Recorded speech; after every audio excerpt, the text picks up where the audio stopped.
Okay, we're live now, everyone. So welcome all. It's a little bit hot and so on in here. I don't know if we want to open the windows at all, get any more ventilation, but please feel free to do what you want to do. Make yourself comfortable.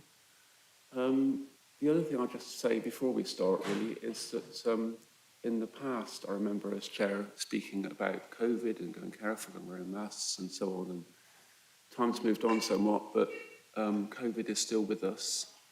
And all I would say, it's completely up to you. I think, when I go back to hospital tomorrow, I suspect that masks will be mandatory in all areas again. We have had mask wearing in this committee, except when speaking. Currently, I think the rules are that we don't need to wear a mask in this committee at all, if we don't wish to, and that's your choice. I think I'd just say, all I'm really trying to say is that please do what you wish to do in terms of your friends and family and your vulnerability and their vulnerability and so on. If you wish to wear a mask, don't feel in any way inhibited. That's fine. So please do. So I'll start the meeting with the normal talk. So good morning, everyone. My name is Councillor Smart, and I am the chair of this committee. I would like to welcome you all to the Cambridge City Council's Planning Committee meeting taking place at 10 a.m. on the 6th of July. Other members of the committee are, and I'll go around if you want to introduce yourselves, maybe going around anti-clockwise, starting with Councillor Bagent. Hello. Yep. Councillor Katie Thornborough, Petersfield Ward. Councillor Robert Dryden, Cherrington Ward. Councillor Alex Collis, Kings Hedges Ward. Councillor Jenny Gawthrop Wood, Kings Hedges. Councillor Katie Porrow, Market Ward. Councillor Naomi Bennett, Abbey Ward. Yeah, thank you, councillors. Hopefully all your microphones are turned on and warmed up. If you switch microphones, Naomi, unfortunately you won't be seen on screen probably because the microphone allows the camera to go to your position, whichever. It's no big deal, but obviously you're aware of that. So the officers permanently at the table for this meeting are Area Development Manager Toby Williams, Legal Advisor Vanessa Blaine, Committee Manager James Goddard, and Producer Claire Tunnicliffe. Other officers and public speakers will join us throughout the course of the meeting. I will introduce them at the start of relevant agenda items. Housekeeping. Copies of the agenda can be found on the City Council's website under Committee Meetings, Minutes and Agendas, and also of me in this room if you're here in person. Please try and refer to specific page numbers within the agenda if you're referring to a specific paragraph or plan. And also I'd appreciate it if you could refer to the sort of item number 2 for those of us that are working on computers because we won't see the page numbers. Can I remind all of those present of the importance of using the microphones at all times when speaking? Please speak close to and clearly into the microphone. Please ensure that you have switched off or silenced any other devices that you have so that you do not interrupt the proceedings. When you are invited to address the meeting, please make sure your microphone is switched on. When you finish addressing the meeting, please turn off the microphone immediately. Speak slowly and clearly, and please do not talk over or interrupt anyone. If anyone has any problems hearing me throughout the meeting, please alert me by waving their hands or advising a council officer. We aim to take a 30-minute lunch break between noon and 2 p.m. That's sometime between those times. Please can those present in the council chamber note that everything on your desk, including your laptop screen, is likely to be broadcast at some point. The camera follows the microphone being switched on, so councillors and officers are requested to wait a couple of seconds before speaking to allow the camera to catch up. Please raise your hand if you wish to speak. Please can those participating in the meeting via live stream indicate that you wish to speak via the chat column or raised hand option. Please do not use the chat column for any other purpose. The meeting chat is neither confidential nor private and can be subject to an FOI DPA request, so that's Freedom of Information, and I always forget the DPA one.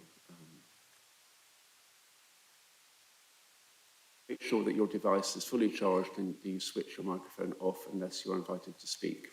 Please use a headset if available when speaking and hold the microphone close to your mouth. Could public speakers turn their cameras off until we come to the application we have registered you to speak about? If a report officer drops out from the committee due to poor broadband signal, the senior officer present will take over their presentation and respond to questions. The process for each planning application will be the case officer will give a brief introduction to his or her report. Registered public speakers will be invited to have their say.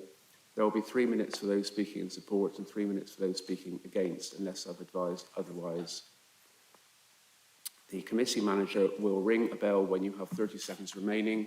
Once public speakers have addressed the committee, their speaking time is over. Public speakers are unable to join in the councillor debate, and that includes in the chat column. The committee will then discuss and debate the item and may ask questions of the case officer. At the end of the deliberation, I will ask members to vote on the officer's recommendation by a show of hands. Only those present in the chamber can vote or propose or second recommendations. For the comfort of councillors, officers and the public, I may choose to call short breaks during the proceedings. If councillors or officers require a break at any point, please indicate to me and I will halt proceedings at the next convenient opportunity. So, as I was talking, just remember DPA is Data Protection Act. And moving on to agenda item 3, any declarations? Oh, apologies, sorry, first. Apologies from... Who's giving apologies? Yeah.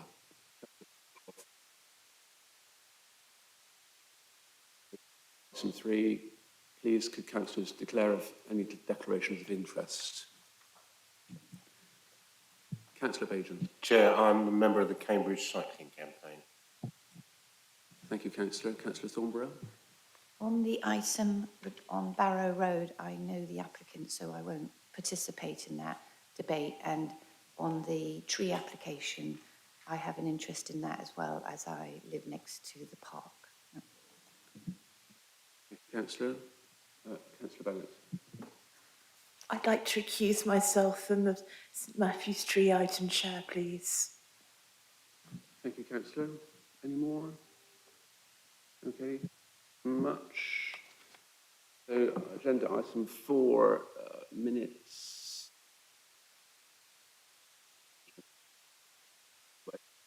Minutes of previous meetings submitted to this meeting for approval, so they'll come forward to a future meeting. So, on this agenda online, which is I presume the agenda you've got, agenda item 4 is Nether Farm, Warts, Causeway. James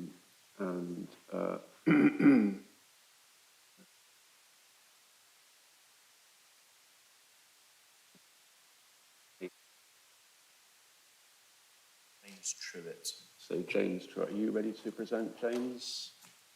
And we've got one speaker, so Councillor Davies is here. Hello, welcome. And when it's your turn to speak, Councillor, you're welcome to speak from that position. Oh, I suppose it says, I see, we've moved you because you're ward councillor. So you're in, yes, absolutely right. Yeah, good, okay. Okay, James, if you'd like to present the item then please. Thank you. I'll just share my screen.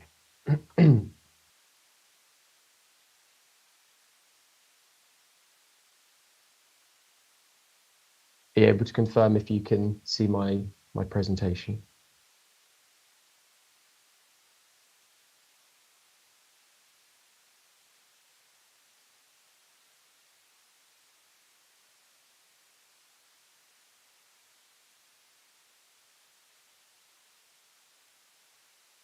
Sorry, can anybody confirm if they can see my presentation?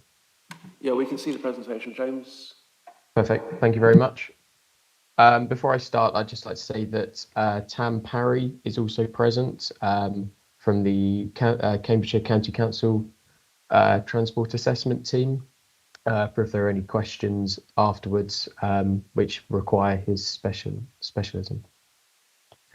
Okay, so this application relates to condition 35 of planning permission 20-01972-OUT for Netherhall Farm at Warts Causeway.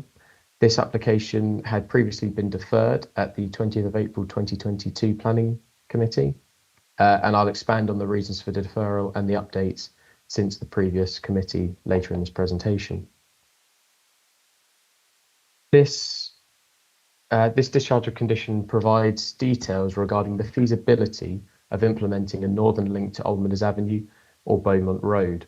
The condition states that prior to development commencing, the details of the works undertaken to seek a link to Old Avenue or Beaumont Road shall be submitted to and approved in writing by the local planning authority in consultation with Cambridgeshire County Council to determine the feasibility of implementing such a link and improve pedestrian and cycle connectivity, the reason to mitigate the impact of the development, and in support of the sustainable access to the development in compliance with policies 80 and 81 of the Cambridgeshire Local Plan 2018. The submitted feasibility statement and addendum following the previous committee deferral finds that it is not feasible for the applicant to implement such a link. Just for a bit of context on the site, so the red line marks the site boundary for the GB1 site. To the south is Warts Causeway. To the north is Beaumont Road. To the northwest is Old Avenue. To the east is the Greenbelt, and off the screen to the northeast would be Nether School. This land was released from the Greenbelt and is identified in the local plan as Policy 27, Site-Specific Development Opportunities. The outline planning permission was granted in January 2022. So this application was deferred at Planning Committee on the 20th of April 2022 to allow residents along the northern boundary of the site to be contacted about freeing up land for access, and to contact the County Council to ascertain whether surrounding land can be opened up, allowing for the site access, thus enabling the possibility of a public path creation order being available for pursuit. So following this, the applicant undertook additional work, engaging with local residents, providing a letter drop to 26 relevant neighbouring properties, of which 8 responses were received expressing no interest in further engagement. They identified and engaged further with Nether School and the adjoining landowners, and identified that Peterhouse College was the title owner, and they'd be guided by the school's opinion, which was that they would not express interest in a path being created on their land. This is for the reasons due to loss of part of the school field, an open school boundary causing safeguarding issues, access issues to the school, illumination for safety within the green belt. Finally, they engaged with the Cambridgeshire County Council regarding the potential of a public path creation order, a meeting held on the 13th of June, which I also attended. This is still currently being explored by the County Council, although it was considered that it could potentially be feasible, but this is not something that can be dealt with via this discharge of condition application, and it is dealt with under a separate mechanism, so should not be undertaken by the applicant. The previous routes that were explored, just for further background, was the first route, which was to the northwest along Old Avenue. This was an example of what the route could have been like. To the northeast was the school route, and the third route, which was previously ruled out, though was explored again by this time by providing the letter drop to residents along Beaumont Road, was also considered to be not feasible. None of these options were considered to be feasible due to none of the landowners wishing to sell or give up land to enable the creation of a path, making it unfeasible. So the reports conclude that the only feasible way for the paths to be created would be via the public path creation order under the Highways Act. And again, this is not a matter for the local planning authority, but be a matter for the local highway authority, and should not be considered under this discharge of condition application. So in summary, the application is considered acceptable, and all reasonable efforts have been undertaken by the applicant to seek this northern access link. The adjoining landowners strongly oppose the implementation of a link and are unwilling to sell their land for the creation of such a path. And it should be noted that the GB1 site was acceptable in planning terms without this northern link, and the purpose of this condition was to determine the feasibility, and there is no requirement for this link to be created as part of this condition. So the recommendation would be the requirements for conditions 35 have been met and the feasibility of a northern pedestrian cycle link has been explored. It is recommended that condition 35 is discharged in full, allowing the development to proceed without the provision of any northern pedestrian and cycle access.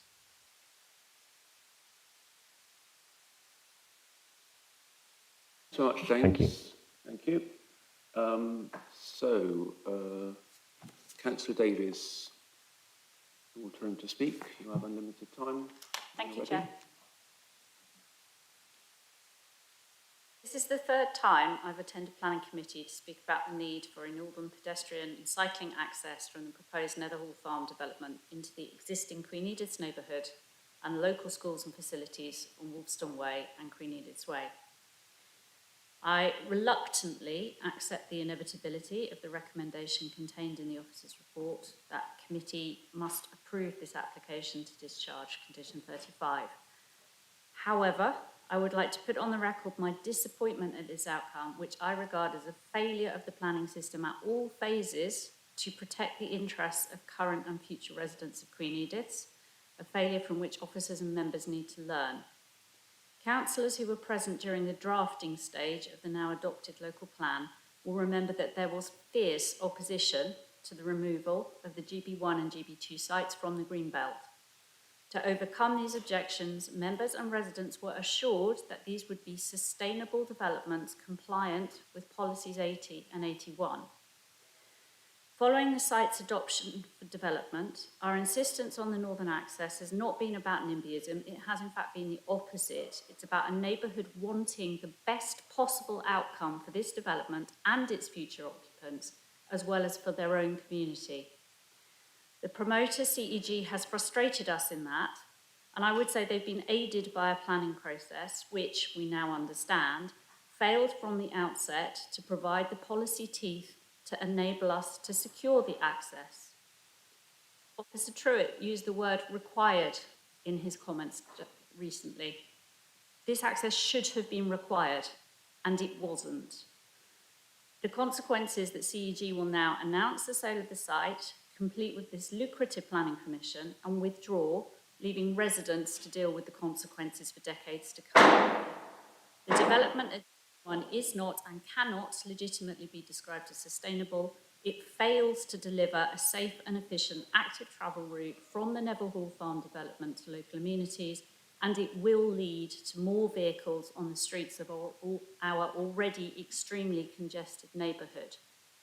If we are to achieve one positive outcome from this saga, it must be that officers, members and residents apply from the very outset a much higher level of scrutiny to claims of so-called sustainability in the future.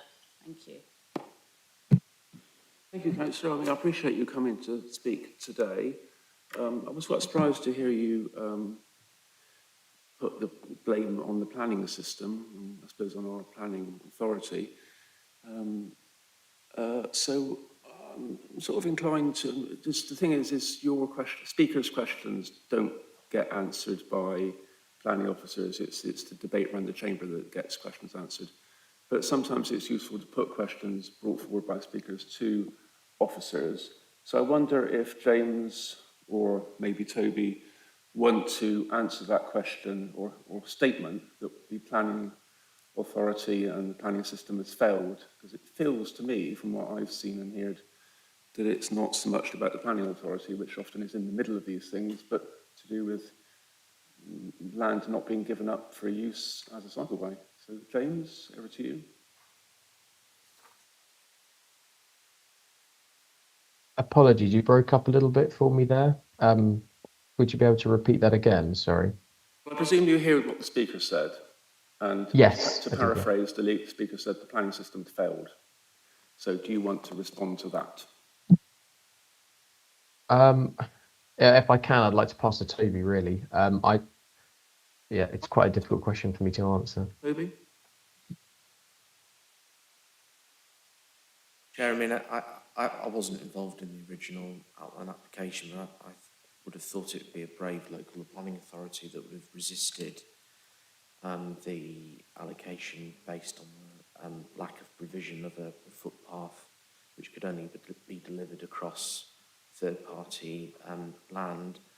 There are wider powers, and often the council see wider powers exercised by the county council and partners to deliver infrastructure improvements. I very much hope that the county council investigate the possibility of the creation order within a reasonable timeframe. Thanks very much, Toby, and I appreciate you don't get the opportunity to respond to that, Councillor Davies, but you have made your point and it has been heard, so I think we're okay with that, hopefully. So over to debate, Councillor Bajent. Thank you, Chair. I've got to say to Councillor Davey that I share the frustration, but we have to work within the means that we can work, and this is so difficult. I just would like to query this footpath or this cycleway can't be provided. Does that become a legitimate reason to turn down this application? It's simple as that. Thank you, Councillor. We'll collect up a few questions, James, and come back to you. So, Councillor Thornborough. The case officer said that the alternative routes looking at connecting through was not feasible as the current owners will not sell. But we know that during the course of the design and negotiations and during the planning application process, there have been several properties that came on the market that were along the boundary if there was no reason why they could not have been purchased by the applicant to create that route. So if it's not feasible because the current owners would not sell, I don't believe that is justifiable because of the situation has changed. Right now, the current owners would not sell and therefore they can't make the link. But during the course of this application, it has been feasible because there have been properties for sale. And I think the applicant should have been more responsible, was aware, as Councillor Davies made clear, that this has been an issue for many years, and they should have taken the responsibility to create this route. And I therefore feel that it is feasible. The feasibility has been shown because it is possible. Maybe not right at the moment, but it is feasible because properties can be purchased. Thank you, Councillor. Okay, James, do you want to answer those two questions then, please? Yes, thank you. So I'll take the second question first, if that's okay, regarding whether it's feasible or not. The condition wording itself, whether it is considered feasible or not, it wouldn't make a difference as to whether this path can be implemented under this discharge of condition application. There's no trigger to require the implementation of a path. So even if a resident had expressed they were willing to sell their property for the creation of this northern access link, there'd still be no way for us to sort of trigger the implementation of this through this discharge of condition application, which I think also in part answers Councillor Bajent's question as well, that if it is considered not to be feasible or whether it's considered to be feasible, they have met the requirements of the condition wording, and therefore my recommendation would be to approve and to discharge. James, Thank you. I think those two speakers might want to come back and maybe any others. Councillor Bajent. Chair, I'm not particularly or overly concerned about the requirements of any notes on the file. What I want to know is it an appropriate thing for us to turn it down because there's not a good travel route out? It doesn't comply with the spirit of LTN 120. The traffic's being pushed down onto a main road. So it's not about conditions, it's about actually granting permission for this site. There were, as Councillor Thornborough said, houses for sale bordering this. I'm shocked that the school don't want to work with the council on this. I'd like to hear what the transport advisor from county is going to say, but what I really want to know is it legitimate for us to turn it down because there's not a second access point onto for a cycle route? Thank you, Councillor. At that stage, I think I'd like Toby to respond to what you just said, Councillor Bagent. The simple answer, Councillor Bagent, is no. You have no reasonable grounds in officer's view to not now discharge this condition in line with the officer report. And I'd just add to that, as the school isn't here to defend it. Just hang on. Right, you'll get your chance, hold on. So as the school isn't here to defend itself, I believe the school, we've heard that the school has worked with the authority, but obviously the school have their own concerns which they've expressed. So Councillor Bagent, you come back before anyone else. It's not about the condition. It's about, does it become a legitimate right to turn it down? Not because of the condition not being met, but because we haven't yet approved this site. I think the thing is, Councillor, is that what we've got in front of us is an item that's all about the approved discharge of condition. It's all about the condition. That's what we're looking at today. I mean, creating a better society is a good thing too, but that's not what's on the table today. And I believe that's what you're alluding to, which is a fine and noble cause, but, you know, we're a quasi-judicial committee. We need to stick within the parameters of that which we can make judgments. Chair, can I come Pora. back? Hang on, you've had enough for a minute. Councillor Pora. Thank you very much, Chair. Yeah, I mean, I agree with the ward councillor. Unfortunately, the ship has sailed in terms of the development. If planning committee were to have stopped it, it should have been when it went to planning committee. But I do want to reassure the ward councillor that I think this committee are very conscious that when we look at outline permissions in future, we need to be absolutely certain that the kind of sustainability requirements in terms of access are considered, because it's one of the things, frustrations occasionally on this panel, that when you pick up an outline that takes a few years to get to reserve matters that then comes to conditions, you know, we need to get this right at the outset, and I'd like to hope that everyone here is very keen to do that and make sure that in the next local plan, when we do set aside areas for development, we make sure that there are transport links. But I do find, as the officers say, there are no grounds to not accept this at the moment, because they have discharged a condition which asked them to look at it, which they've looked at, despite all the frustrations. And I did just want to ask the officer two little questions. I know on page 15, so that's paragraph 914, talked about there were 8 responses to the letters asking whether people were willing to have a cycle route. I am assuming that they were all no, but if the officer could just clarify that. And obviously, coming back to the school, I would hope that when the county potentially investigate a new path, the safeguarding issue, I'm assuming, could be overcome with something like a fence. I mean, many schools have paths next to them and roads, so I would hope that would be considered when it's taken forward, but I appreciate it's not for planning today. But my view is I feel we have to discharge this condition despite the frustration, because it's too late, as I think the Chair said. The point to refuse it on the LTM 120 grounds was previously. Thank you. Thank you, Councillor. Councillor Dryden. Very simple, short question. Does the county council own the school land? Can you repeat the question, please, Councillor? I didn't quite hear it properly. They talk about the school and the county council highways. Does the county council own the land, the school land? Okay, thank you, Councillor. I'm aware you want to speak again, Councillor Bagent. I just want to ask a question as well, and then we'll go back to James and then come back for more questions after that. So my question, James, was the compulsory purchase considered at any point? So if you could answer those questions, please.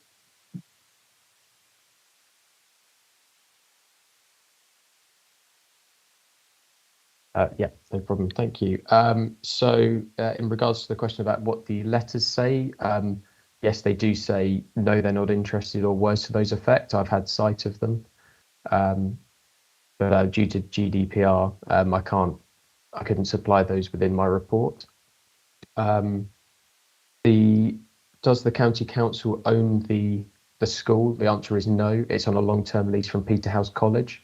I highlighted earlier in the presentation that they were guided by the school's reasons for not wanting to sort of explore the route. Compulsory purchase via the public path creation order is what's currently being explored at the moment by the county council. Tam Parry, the transport assessment officer for the county council, and myself were both present in this meeting, as well as the cycle team advisor, Vanessa Kelly. And sort of that's in discussions at the moment. But again, I emphasise that it's not something that we can consider as part of this application to discharge this condition. Thank you. Sorry, I was asking around the subject there, really. I realise it's not on the table today, exactly. Did you want Tam to say anything further to what you said in terms of that, or is there anything, not anything to add at the moment from Tam?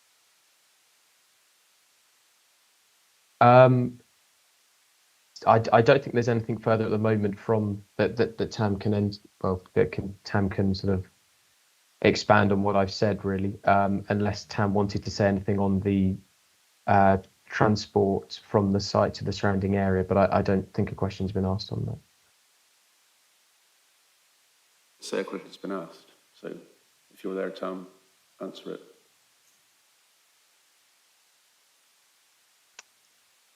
Hi, good morning, everyone. Tam. Tam Parry. Hi, Transport Assessment Team, Cambridge County Council. It's a difficult one, really. I've got nothing really to add. Just that colleagues of mine will investigate whether or not they can take forward a CPO to create a route. That process hasn't concluded, so we don't know kind of whether or not that's something that they're going to be able to do, but they're certainly looking into it actively at the moment, and they'll continue to do that and work with the applicant in that work. Thanks, Tam. So CPO is compulsory purchase order. Now, Councillor Bajan, you wanted to come back. Yeah, Chair, I'm not going to work from memory. Does this site have planning permission? Have we approved it yet? Thank you, Councillor. Councillor Thornborough. When we were asked to consider the outline consent, including access, this committee made it very clear that they did not feel that the access requirements for this site had been met. And if you look at because we have a policy about sustainable access to development, and it is very clear that it must support walking and cycling to and from and within the development. And those should be given priority. And this committee felt that it was not met, and therefore we wanted to exclude the access, but we left the access requirement in and explained that we did not feel it had been met, and therefore there was this condition so that the information could come back. So that we still feel that the adequate access has not been met as under policy. But if we're now being told that it's actually the compulsory purchase order is something that would be done outside of planning, then is it possible that the applicant can be, under S106, be required to make a substantial contribution to a compulsory purchase order to enable an adequate access to actually make this a sustainable site in all with the requirements of this extra route? Thank you, Councillor. It's a fairly straightforward question, but there was some complicated technical detail in it. So I'm going to go back to the officers straight away, so none of that is lost. So, James? Yes, thank you. Starting with the first question, does the site have planning permission? Yes, it was granted planning permission in... Sorry, I'll just double check the date.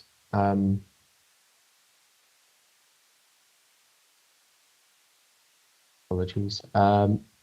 January 2022, and this is a condition on the outline planning permission. In regards to the section 106, that has been agreed and signed. So subject to a deed of variation, financial contributions couldn't be sort of sought for this. It's not something that I'd imagine would happen. If I can pass to legal, just in regards to that, I don't think that we could require an additional sum of money under the section 106. Is that correct? Vanessa? Yes, that's correct. Section 106 has been completed, so we couldn't go back and say, well, we want some more money, please. Thanks, Vanessa. So back to you, James. Anything else?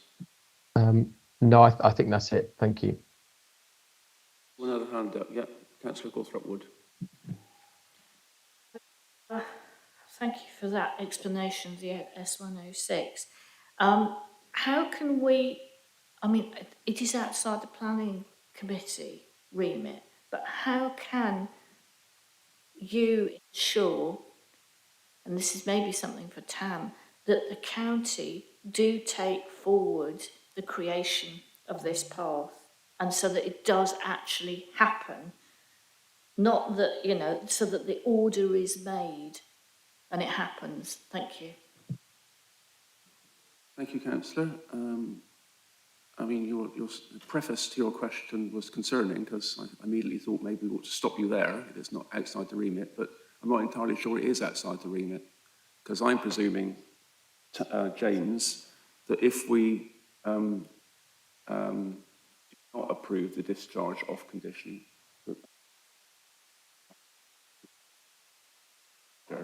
to make this access happen via a seemingly at the moment the only option on the table is compulsory purchase. Is that the case? So that's my question, James. Sorry, it broke up slightly there, but I think I got the gist of the question. So in regards to whether the path could be created via compulsory purchase, the answer is it could be, but there's no guarantee. But it's something that, as Tam's mentioned, is being actively explored by the county council at the moment. And it sort of comes back round to we have to look at what's on the table again as to the wording of this condition and whether it's acceptable or not, and have to view the compulsory purchase as a separate entity and can't take it into consideration when determining this discharge of condition, unfortunately. I understand, thank you. Oh, sorry, Councillor Bennett. Can I just say something first? So I just want to be clear, James, and I think I'm clear, but this condition is our condition. It's Cambridge City Council condition. I just want to be clear about that, because we've had a previous item come to this committee. It was a school site, in fact, used, and the county council then constructed its own planning committee and passed the item themselves. So I just want to be clear that if we do refuse this condition, refuse to approve the discharge of condition, that stands, that as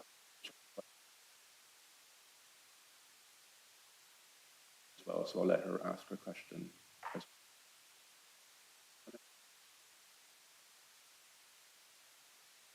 Oh, apologies, was that for me to come back on? Sorry.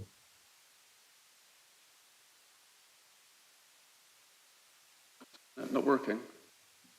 No, it's working, but I think James wasn't sure whether he was to speak yet. Or me. Councillor Bennett, yeah. Thank you. I just wanted to follow up Councillor Thornborough's point on section 106 and clarify a few details. I understand the planning lawyer's advice that no additional section 106 money can be secured, and I accept that. But I think Councillor Thornborough is also inquiring as to whether some of the existing section 106 money could be diverted under a deed of variation. I admit that my understanding of section 106 is not great, but I am aware that this is a sort of project that could be covered by section 106. And I'm also concerned that even though Netherhall School is not in my ward, that the school commute from Abbey is hazardous. I know that from statistics that without an additional cycle path, any commute from this Netherhall farm to Netherhall School will also be hazardous. And say that I share all my colleagues' concerns about making whatever improvements we can to children's safety. Thank you. Okay, thanks, Councillor. So back to you, James. Going to wrap up soon. Any more questions, councillors? Thank you. So in regards to the condition, the background on the condition was it was originally included on the officer's report for the outline planning permission. It was then removed at the as an amendment to their report ahead of planning committee, and then was reinstated by Cambridge Planning Committee. So it is one that's only sort of been required by the City Council and is not required by another authority. In regards to the Section 106, can existing money from the Section 106 be diverted? I think in regards to this one, in short, the answer is no. The money that's been secured is for specific transport improvement measures. Tam and myself have explored the potential of this, and there is all the money within the Section 106 is specifically allocated. Thank you, James. I can see another hand up, so we are going to have to draw this item to conclusion soon. Just a couple of things before you speak, Councillor Thornborough. So I realise you've kind of said what I said didn't really apply, James, when I said that if we refuse to approve this discharge of condition, it puts more pressure on the applicant to pursue compulsory discharge, compulsory purchase, because they need to get that done to make the scheme work. And so I appreciate that. Then the other thing I just wanted to say was, this is a condition. We have another, as it were, tool in our tool chest, which is called an informative. Is there any use whatsoever in a sense, changing this condition to an informative for the applicant to work with the Highways Authority to pursue the link?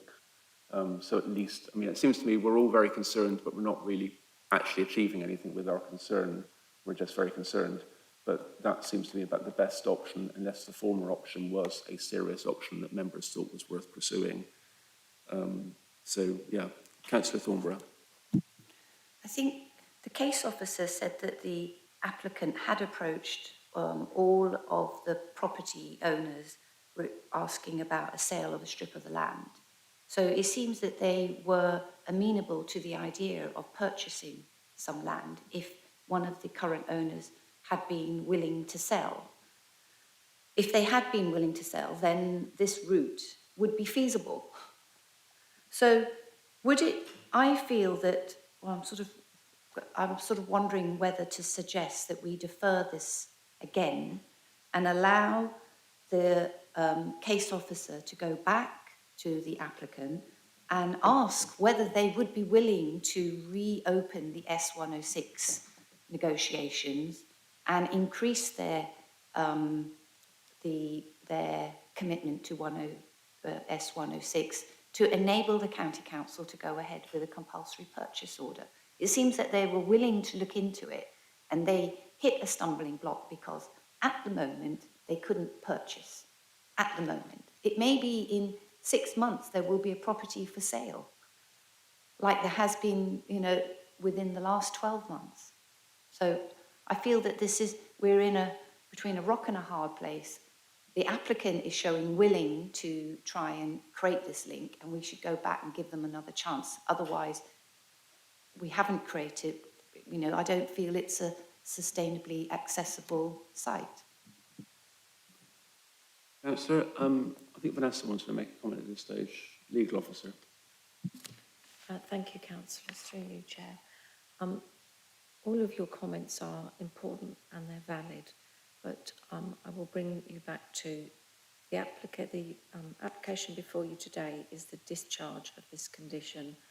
Now, the developer has complied with every element of this condition, and whilst I understand your frustration, there is nothing else that we can force them to do.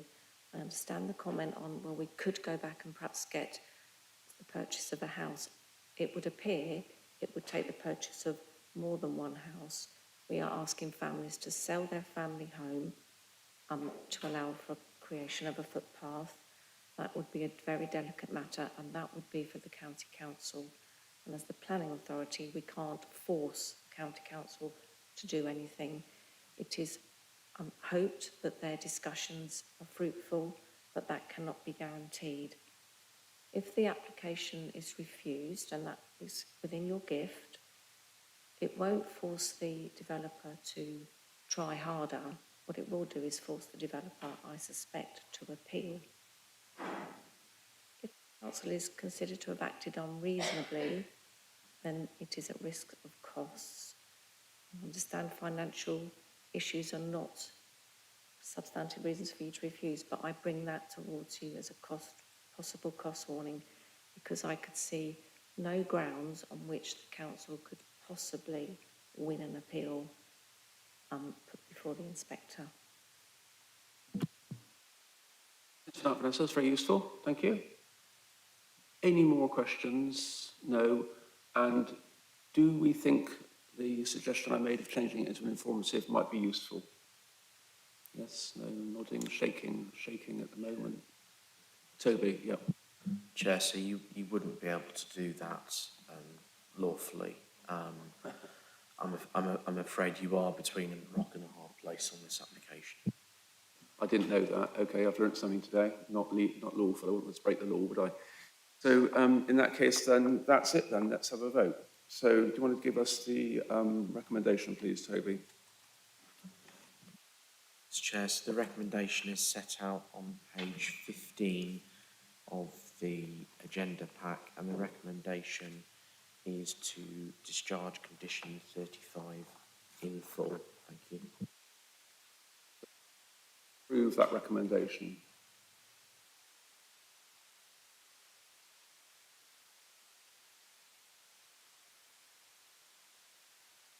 For Chair. Thank you. All those against?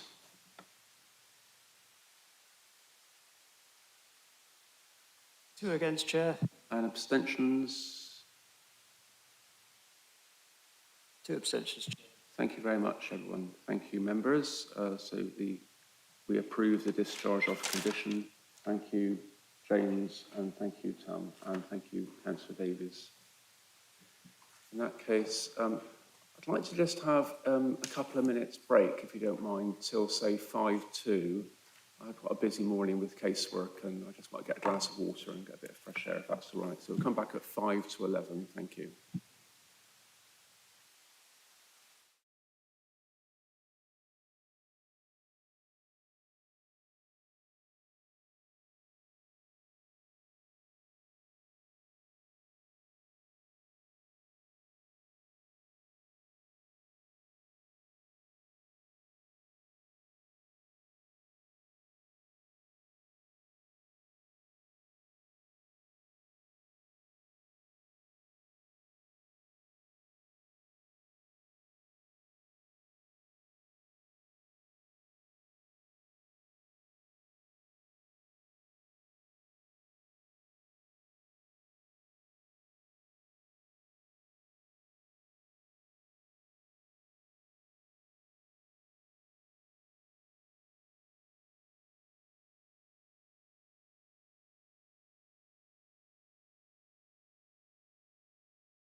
us know when you've done that, please?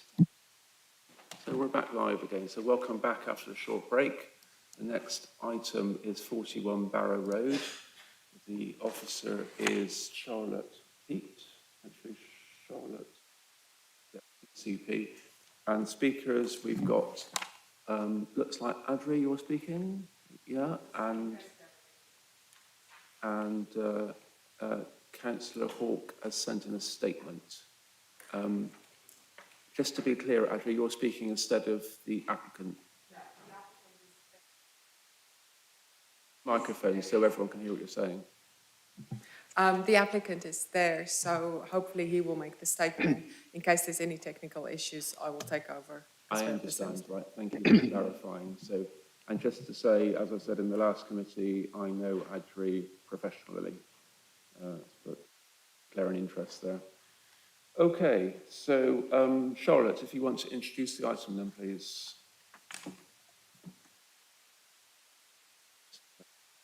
So, Mr. Gisby, if you sort of get your picture off screen at the moment then, please, and come back later to speak. Thank you. Thank you, Chair. Hi, Charlotte. Hello. Hi there. I'll just share my screen. Do quiet, Charlotte, if you can get your microphone closer or something like that. Let me see. Is that any better? So, yeah, can everyone hear it? No, it's not really loud enough. I don't know, what microphone have you got? Can you do anything different? I'll try my headphones instead. Sorry, bear with me.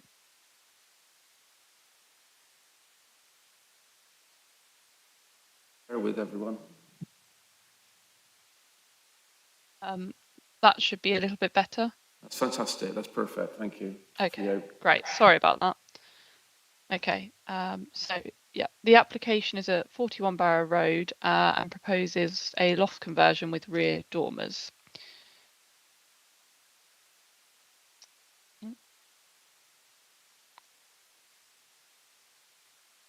There we go. So just some updates.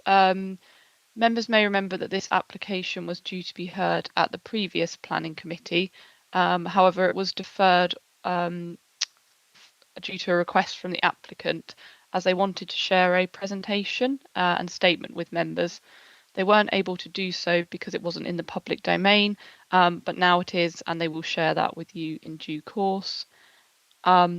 Just to note as well, some further representations have been received in support of the application since finishing my report, and they just highlight that they believe the application is in keeping with nearby properties and an appropriate addition to the house. So I'll just share the application now. This is the red line on the location plan, and this is an aerial view. Barrow Road extends along the top and down here, and that is the area that the conservation area covers as well. So the existing elevations are on the left-hand side of the screen, and the proposed are on the right. So the on the proposed elevations, you should be able to see this is the first dormer window. So there's a zinc cladded element here and a hanging tile element here. And this is the second dormer window, which is on the sort of hipped projecting element of the house. You can see from the side elevation, both dormer windows projecting there. So these are further elevations, again, existing on the left and proposed on the right. You can see that the front elevation here is unchanged. And on the side, you can just see the dormer window extending there again. The floor plans at ground and first floor are relatively unchanged. It's mainly just creating habitable space within the loft. So you've got a landing area, bathroom, bedroom and storage. So these are the existing and proposed roof plans. This yellow line, which I hope members can see, is the line of the previous application, which is detailed in my report. So this you can see the first dormer here and the second dormer here. These are the materials. So as suggested, this is a zinc cladding. This element is hanging tile, and this element will be zinc cladded as well. The proposed 3D view is here. And just to highlight that, the recommendation on the application is to refuse for the reasons given in my report. Thank you. Thanks very much, Charlotte. So, Mr. Gisby, do you want to speak now for your 3 minutes then, please, if you're ready? So, hello, hi. Perfect. Thank you, Chair. Is it possible to bring up the slides? Apologies. We've asked for a presentation to accompany our statement, and I was under the understanding that that is going to be discussed.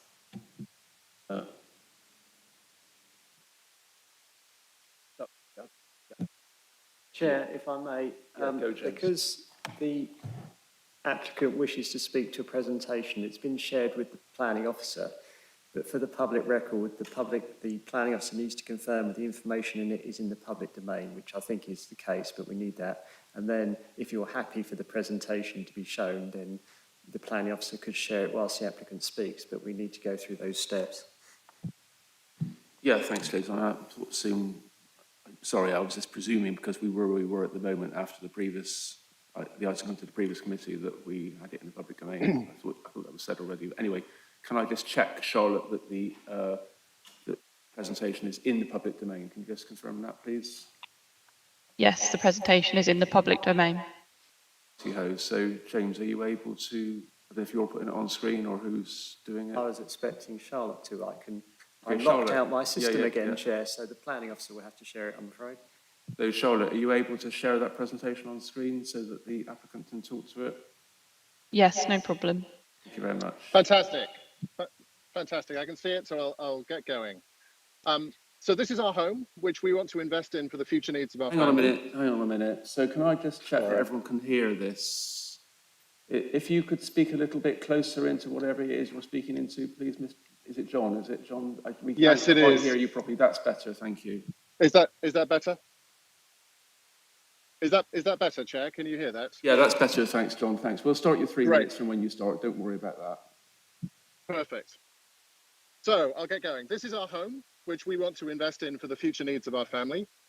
We inherited approved plans that would allow us to do this, but we believe they would have an impact on the conservation area. So we've invested in an architect and the planning process to try and do something better. And it's these plans that are in front of you today. Next slide, please. There are 5 main reasons why we hope you'll approve these plans. First, as you'll have seen from the report we distributed, we agree with Councillor Hawke's assessment that our plans do actually align with the local plan and conservation area guidelines, and that you do have the discretion to approve them if you choose to. Second, we believe there are very significant improvements on the approved plans that we inherited. Third, there are precedents in neighbouring houses and plans that this committee has recently approved. Fourth, we've already taken on board feedback from the planning team and adjusted our plans to the minimum viable scale. And finally, we've only received positive support from the very active community on Barrow Road that scrutinises planning applications in the conservation area. Next slide, please. You'll have seen the elevations already, but this is our house now from the front and what it would look like if our plans are built. You'll see there's no difference because our project is not visible from the street nor from any public space because we're not overlooked at the back either. Next slide, please. We already have approval for a loft conversion that would include dormers on the front, back and sides and raise the roof line, all of which would be visible from the street. Next slide, please. On the left is our roofscape now, and on the right are the 5 new box dormers that we already have permission for, but which our new proposals would no longer need. So we believe that going ahead with our approved plans would damage the conservation area and that our plans are therefore a significant improvement. Next slide, please. This is our next door neighbour's house. They have a massive box dormer on the back of their house, along with other modern extensions. Next slide. This is a couple of doors down from us, more modern developments and a very large box dormer as part of a roof conversion. Next slide. This is the back of a very large house that's been approved opposite us. It's more than almost 3 times the size of its near neighbours and of the building it's replacing. The back has a box dormer, a walk-on balcony, gable end windows on the 2nd floor, Juliet balconies and skylights, much of which overlooks their neighbour and is also visible from the street. We agree with Councillor Hawke that if a project like this meets the requirements of the local plan and conservation area guidelines, then those same policies should have sufficient flexibility to accommodate our proposals. I apologise for the background noise.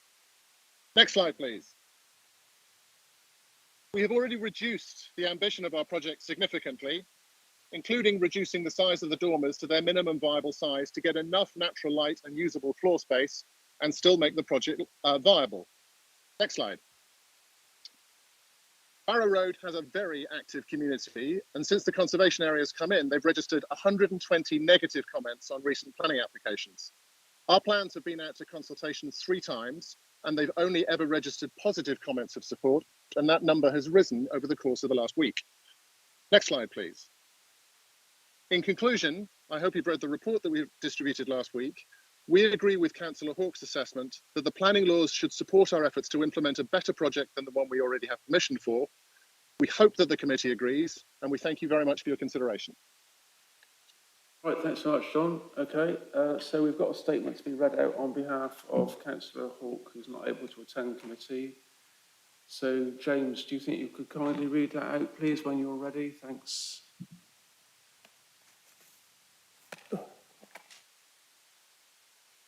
Statement from Councillor Halcon, 41 Barrow Road. I would like to speak in support of the proposal for 41 Barrow Road. I regret I cannot attend the meeting in person due to work commitments. I provided statements on 2 planning applications in the Barrow Road conservation area last year, in both cases against the proposals on the grounds that they were not in line with the local plan, NPPF and the guidelines of the conservation area. One proposal was indeed subsequently rejected to Barrow Road because it would have destroyed the character of the entrance to the Barrow Road area, especially with respect to the symmetry of buildings on both sides of the road. The other one, 34 Barrow Road, was only narrowly accepted despite objections from myself and a number of residents and neighbours in the area with respect to the inappropriate scale and character of the building and loss of mature trees.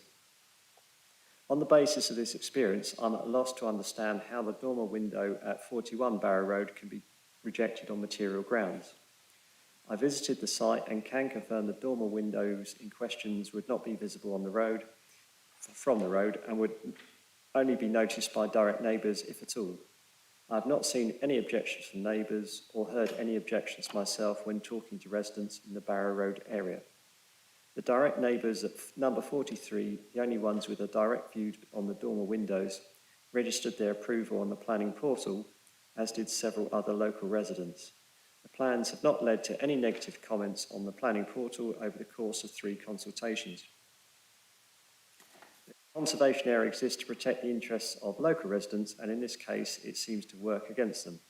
The dormer windows would not serve as decorative add-ons to the building. They will provide more daylight into the house with obvious benefits for the inhabitants. The residents of 41 Barrow Road already have planning permissions for dormer windows on the front, back and sides of their house for the same reason, but these would be in public view from the road. The applicants therefore prefer larger dormer windows just in the back and have already scaled down the design to its minimum viable size to respond to feedback from their first submission. Any possible detrimental effects of the building alterations, which to me appear to be mainly theoretical without significant consequence to neighbours or residents in the area, should be weighted against those benefits to the inhabitants. Thus, the proposal does not adversely impact on the setting, character or appearance of conservation areas, Planning Policy 58 local plan, because the changes will not be apparent to anyone except the residents of number 41 to whom they will be beneficial. The dormer would be visible from the garden of number 43, but they already have a large second floor dormer which overlooks number 41, and both gardens are shielded by substantial curtilage and ornamental trees. For the same reason, Local Plan Policy 61, Conservation and Enhancement of Cambridge's Historical Environment, should not apply here, especially when compared to previously successful planning proposals in the area, where scale and style of complete buildings was very different from the neighbourhood. How can one better minimise any conflict between the heritage assets conservation and any aspect of the proposal, NPPF 190, than to ensure it won't get noticed and does not raise any objections from other residents in the neighbourhood? NPPF Policy 194 referred to by the Conservation Officer is mainly aimed at Grade 2 listed buildings, monuments, etc. NPPF 196 states, whereas a development proposal will lead to less than substantial harm to the significance of a designated heritage asset, this harm should be weighed against the public benefits of the proposed, including, where appropriate, securing its optimum viable use. Again, this policy may apply to heritage sites of greater public interest, but not at the back roofs of residential homes that cannot be seen by anyone. Applying these policies to the current case of rear dormer windows seems like shooting with cannons at sparrows. In conclusion, in comparison with other larger and already approved developments in the areas, and on the basis of local plan and NPF, a refusal of this proposal would seem highly disproportionate to me. I believe the local plan, NPPF and conservation area guidelines give the planning committee the flexibility and discretion to approve these plans. I therefore strongly support the approval of this proposal. Yours, Councillor Halcon. Thanks very much for doing that, James. Appreciate it. Debate. Sir Collis. Thank you, Chair. I'd just like to understand a bit more. It's about the dormer windows and the conservation objections on those grounds. I mean, we've seen in the presentation pictures, photos of other houses. Those seem pretty substantial to me, and I just want to understand a bit more about why perhaps those were considered acceptable, but the ones proposed here aren't. Thank you. Thank you, Councillor. Councillor Gawthrope-Wood. This is a comment, really, that I am pleased to. I'm pleased to see that a resident is trying to put in another application that is more consistent with what we would expect from the local plan. But I would also like Councillor Collis's points answered. Thank you. I'm a bit perplexed by your statement, if I may, Councillor Gawthrope-Wood. If it's more consistent with the local plan, why has it been refused by the officer? All right, the conservation. They produced a plan that appears to me to be less overbearing, more in keeping with the residential amenity, is not seen from the front of the house.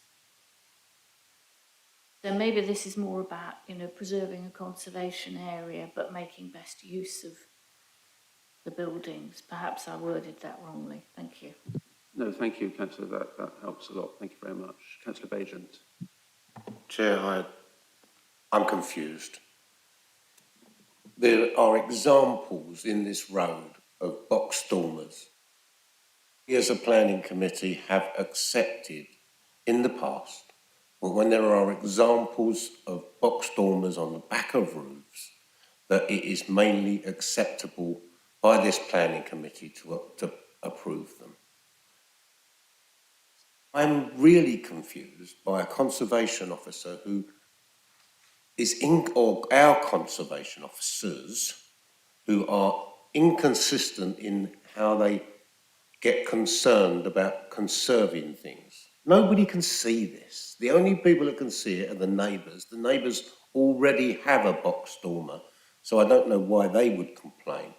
It makes absolutely no sense for us to be spending our time discussing something that we should have been approved by officers. Thank you. Strong comments, Councillor. Councillor Pora. Yeah, I'd certainly be interested in a response to Councillor Collis's question. Like Councillor Bajent, I am interested by this. Normally when a Barrow Road application comes up, we have the officer pushing for approval and all the residents against. And actually we've occasionally gone against that and refused. But in this case, for me, the extant permission, which I understand has been implemented partially, therefore we have to consider it, would have some weight. And I think as Councillor Gawthrope-Wood said, that was less conducive because it was visible and prominent and to change the roof line. So to a certain extent for me, I'm similar that I would prefer this to the extant. I'm interested that for once actually officers haven't put so much weight on the extant, because again it's normally an issue that comes through saying it's extant, we have to give it great weight, but I'm also appreciate the officer is going with what the conservation officer has said. I noticed paragraph 10.8, it talks about the applicant hasn't provided evidence of other options. I sort of felt they had, in that they'd said they couldn't make it any smaller because otherwise it wouldn't be livable in. And so again, I'd just be grateful if the officer could comment on that, please, because for me it's not visible from the public realm, which is where the harm to the conservation area is most weighted, in my opinion. And I give quite a lot of weight to the extant and the fact that this is a definite improval. Thank you. Thank you.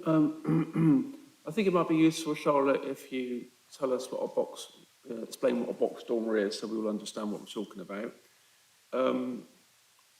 Just to point out to everyone that it's the case officer that's in charge, not the conservation officer. The conservation officer is a consultee. In terms of what Councillor Collis said, Charlotte, conservation officer's report, or sort of consultation report at 6.6, that person says that the flat roof dormer extension would be at odds with the architecture of the house and neighbouring houses, which are wholly composed of hipped tiled roofs, it says, but I don't mean roofs. From the examples that were shown by the applicant speaker, it would appear that there are other flat, or other box dormers at least, with flat component roofs on top of them. I presume that the conservation officer is referring to the application here having a flat roof as opposed to a flat dormer, which may be a slightly different technical thing. I don't quite understand that difference in 6.6.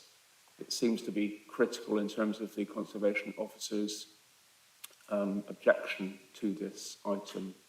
So I think that's all I need to say at the moment. So if you could come back on any respond to, Charlotte, and then we can go from there. Thanks. Yeah, sure. Thank you. So I'll just start with what is a... Oh, that's echoing for me a little. Okay, that seems to be fine. Just start with what is a box dormer. So there's no sort of exact definition, but a dormer window is basically a extension to the roof, usually to provide additional headspace and room at sort of roof and loft level for habitable spaces. A box dormer is sort of a term given to these dormers, which are this sort of standard box shape with a flat roof and flat sides. There are different variations of designs that can come forward in different circumstances.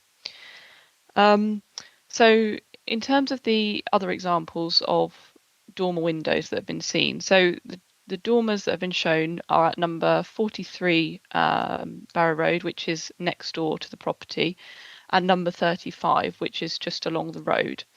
As far as officers are aware, these are the only sort of this style of box dormer along this section of Barrow Road.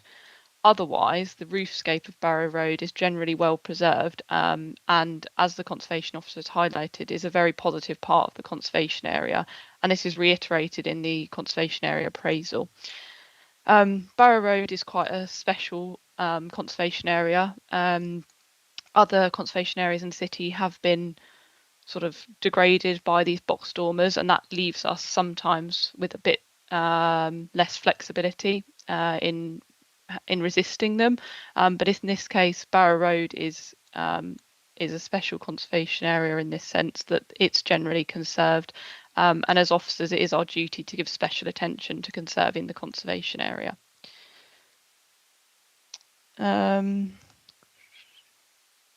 So there was sort of a question about the extant permission, which was partially implemented. This was approved in, I think, 2009. Barrow Road only became a conservation area in 2016. So prior to this point, there were permitted development rights available for dormer windows. So officers had slightly less control then. Also, the dormers proposed under that application are much smaller and are broken up in a way that officers think are actually a better design and do respect the roofscape in a better manner. There was a question about the applicants exploring different options. So they have put forward in their most recent statement that this is the option, or they can't reduce the application any further because this is the only option to give viable habitable space and viable light. But as I've suggested, officers who usually expect to see evidence of this to sort of accept this as a justification for the design, which hasn't been undertaken as part of this application.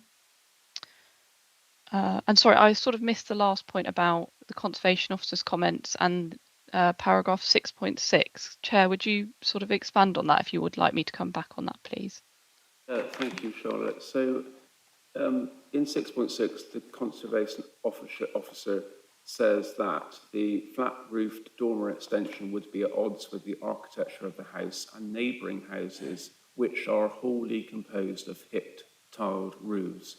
So my question really is, in terms of what was shown by the applicant when he spoke, there were two examples of houses that have box dormers which have a flat component part of the roof. So I was concerned that maybe either I was misunderstanding what the Conservation Officer was saying in the report, or maybe it's a technical matter that I don't understand. Well, I can't speak exactly for what the Conservation Officer is talking about, but my interpretation is they're just commenting on sort of that Barrow Road is predominantly prized of hip roofs in terms of the main roofscape, and flat roof dormer extensions are at odd with the sort of hipped roofs that we generally see in this area. Yeah, I think that answers my question. I understand better now. Thank you. Was anything not answered? Councillor Collis, was something not answered from you? It was a follow-up about the dormer windows, Chair. Are you okay for me to ask that now? Yeah, go. Thank you for the explanation, Charlotte. Looking at numbers, I think it was 35 and 43 again, I understand your explanation about the area only becoming a conservation area in 2016. So when were those dormer windows approved? Was it before or after? And also, when was the sort of large property opposite, when was planning granted for that? Because that seems a fairly substantial impact on the area as well. Thank you. Thank you, Councillor. Councillor Dryden. Thank you, Chair. Just a general comment. I find with the conservation officers recently, it seems to be a little bit inconsistent, where they seem to go on one plan application where they go real looking at it in very fine detail, and some they don't. But I wondered if that's just going to be a shorter staff with in the department of officers, because I'm finding it very difficult sometimes reading different plans where we have conservation reports, and the conservation officer does weigh quite heavily on a planning officer on their decision on, I think, on approval. So, and again, I'm finding it very difficult. I've seen these photographs of what's already in the area, and we're turning down something which I would think is not as bad as some of the other buildings in that area. Thank you, Councillor. Any more? I mean, I think that point is something we could bring up, Councillor, when we have our planning chats about general planning matters. We could discuss that then. And if you mean that this report is longer than normal, I guess I would presume that's because this is an important conservation area and deserving of the Conservation Officer's time. So do you want to answer those questions then, please, Charlotte? Yeah, thank you. So firstly, the dormer windows discussed at number 43 and 35. Number 43 was approved in 2013. So that was before the Barrow Road Conservation Area designation. And number 35, I haven't got the exact year, but it was an older application. So again, before the conservation area designation. So at that point, again, just to reiterate, the permitted development rights were still available, whereas they're not available now for these sort of box dormers. at the rear. Yeah, I'm not sure about the second point. If there's a question for me to answer there, could it be reiterated, please? Might not have been a question, but can we reiterate, please? Yep. About the larger property, which I think is planned for opposite the house. That seems to have potentially an even larger impact on the area. So I want to understand a bit more about why that's seen as acceptable, but this amended improvement isn't. Charlotte, do you want to answer that? Yeah, so I don't have exact details about that application as I wasn't involved in it. I have had a look at it. What I would say in this case is there's an aspect of preserving the streetscape and respecting the existing house. So with an extension like this that's proposed, we need to be sort of doing both, preserving the streetscape and the characteristics of the existing house. I can't really go into much detail about the other application just because I wasn't involved in it. So I'm not entirely sure, what was said, what the conservation officer advised, that sort of thing. I'll take the risk to sort of extend what the officer has said. I normally wouldn't, but just to say, in terms of any comparisons with other houses, firstly, we're looking at the item on the table today. It's what we're looking at. But secondly, just to refer again to the conservation officer in 6.2. So 41, this is the application site, 41 Barrow Road, dates from 1935 and was designed by Spalding and Mars as part of the planned Barrow Road development, which is a consistent arts and crafts style with shared materials and details. So, I think that's the crux of it, that first paragraph. What we have is an arts and crafts house with a modern extension. And just on that, we haven't discussed that, and we often don't discuss design, beauty, suitableness, how things fit in. It seems to be lots of support has been expressed around the committee to refuse the officer recommendation, and I can understand that. Conversely, we are tasked with observing national planning policy framework, local policy and plans, the local plan, etc., all of that, and the officer has chosen to recommend that we refuse the application. It is a box dormer. Box dormers are generally the sort of thing that we tend not to prefer. I think that's true to say.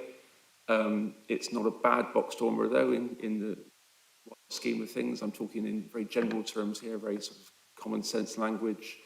And it can, as the conservation officer says again in her report, particularly be seen from the public realm, but it will be, concern to future occupiers of the property, maybe, and also it can be seen from gardens behind and so on. So there is a concern there that has been expressed in the report. So if there's nothing else to, okay, Councillor Goulthorpe-Wood. Oh, sorry. This is on 10.8 again, and evidence about whether a different design would have a different design would not impact on light and space within the roof space. How would that, if we were to ask for that evidence to be provided, how long would that take? Would that be possible? Thank you. So I'll let the officer answer that, but I'll also say myself that we can defer an item for more information, but also we have to be aware that we have an item on the table which needs a decision, and we don't normally redesign the item on the table, although I know that's not what you're saying essentially. You're saying about looking at it for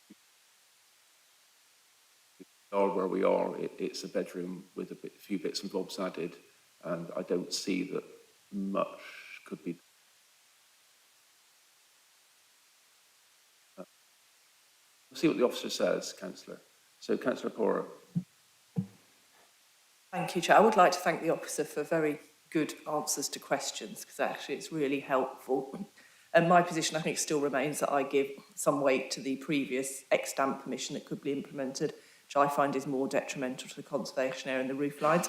Could I just ask the officer, were we to agree this, so overturn the officer recommendation, could I ensure that the cycle condition is included? Because I've noticed, obviously, when we go for a refusal, we don't get the draft conditions, and it does suggest that there isn't cycle parking provision. So can I just make sure that were we to agree it, that could be included, please, to make sure. Thank you. Thank you, Councillor. Okay, so back to you then, Charlotte. Unless there's any other questions, I think we'll go to the vote after that, unless there's anything further that crops up. Councillor Bajan.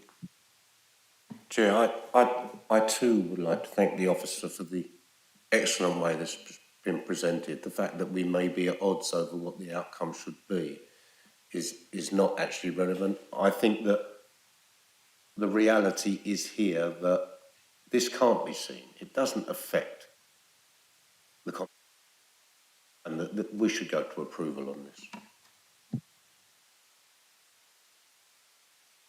Okay, Charlotte, just before you answer any questions there, Toby's just going to comment on the visibility of it from the public domain aspect. I just want to clarify really for members in terms of how you go about assessing impact on a conservation area, simply because one cannot see a proposed development from the street does not make it acceptable in conservation terms, and it might make it kind of more or less acceptable, its visibility, but actually character is something that is kind of fundamental, and because you can't see it doesn't make it acceptable, and that's how the legislation, the case law works around visibility. Thanks, Toby. That's very useful. So, Charlotte, back to you. Thank you. Okay, so in terms of evidence, so I think what I'm sort of speaking about in this section of the report is that if this is the only option, you know, let me sort of see that as part of my decision. In terms of time frame of getting something like that submitted, that would be down to the agent and the applicant to produce sort of alternatives or evidence in this light. So I can't really give a time frame on their behalf. Oh yes, so the cycle condition, yep, that can be attached as recommended in my report, that's fine. And yeah, just to reiterate what Toby says, as I highlighted in my report, just because something's not visible from the public realm, it doesn't mean it's not harmful to the conservation area. Charlotte, any final questions, comments, members? Okay, so can I have the recommendation then, please, Toby? Thanks, Chair. So the recommendation is set out on page 29 of the agenda pack, and the recommendation is to refuse the application for the reason as listed. Take into account Councillor Pora's comments at all in terms of... Chair, if the recommendation doesn't carry, then there will have to be an alternative recommendation at that point. We could possibly formally incorporate a cycle parking condition if we are in that scenario. Thanks for that clarification. So that's the recommendation to refuse. All those in favour of that recommendation? One in favour of refusal, Chair. All those against the recommendation?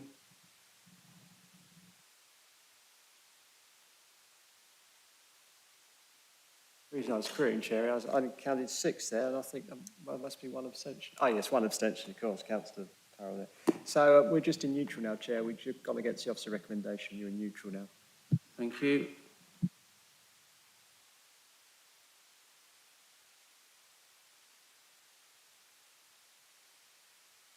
So a member of the committee, can't be me, I don't think, as I voted to accept the recommendation, needs to propose an alternative recommendation for the committee to vote on.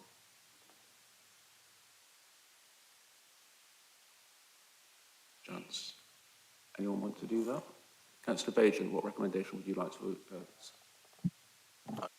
Recommend approval with the condition that Councillor Pora spoke about, cycle parking. Councillor Pora? Yeah. Happy to second if that's needed. That's good. Okay, so we'll have a vote. So, and I know Councillor Collis has left the chamber, so she won't be able to vote. Must have been something in emergency or something came up, I expect, but that's okay. You can still go forward. So in that case, we'll have a vote on that recommendation. Toby, do you want to put that recommendation to the committee, please? So, Chair, the alternative recommendation is to approve the application subject to the normal standard time limit condition and subject to an additional condition in relation to cycle parking provision. So the recommendation is to approve. All those in favour of that recommendation?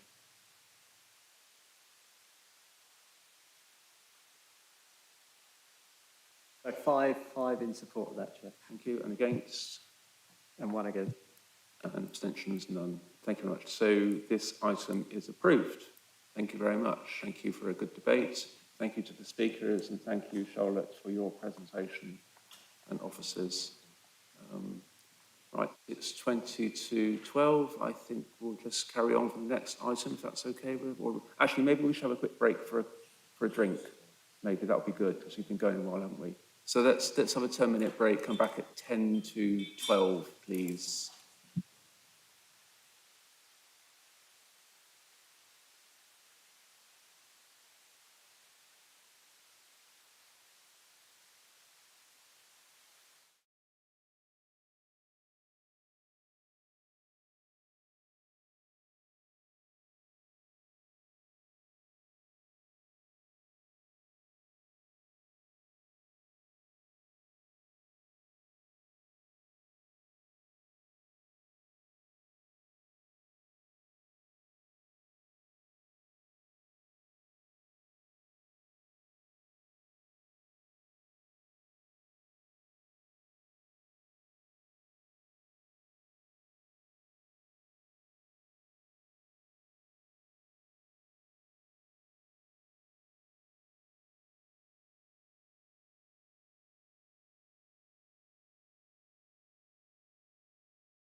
Claire.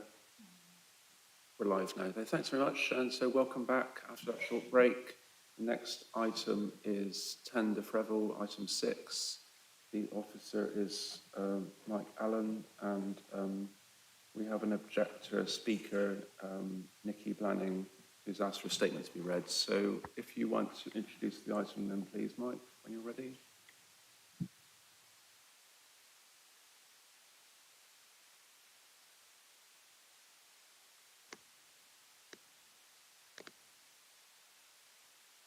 Thank you, Chair, and good afternoon, everyone. Just to double check, can everyone hear us? A little bit louder would be better if possible, Mike. I don't know if you can get any closer to anything to speak into.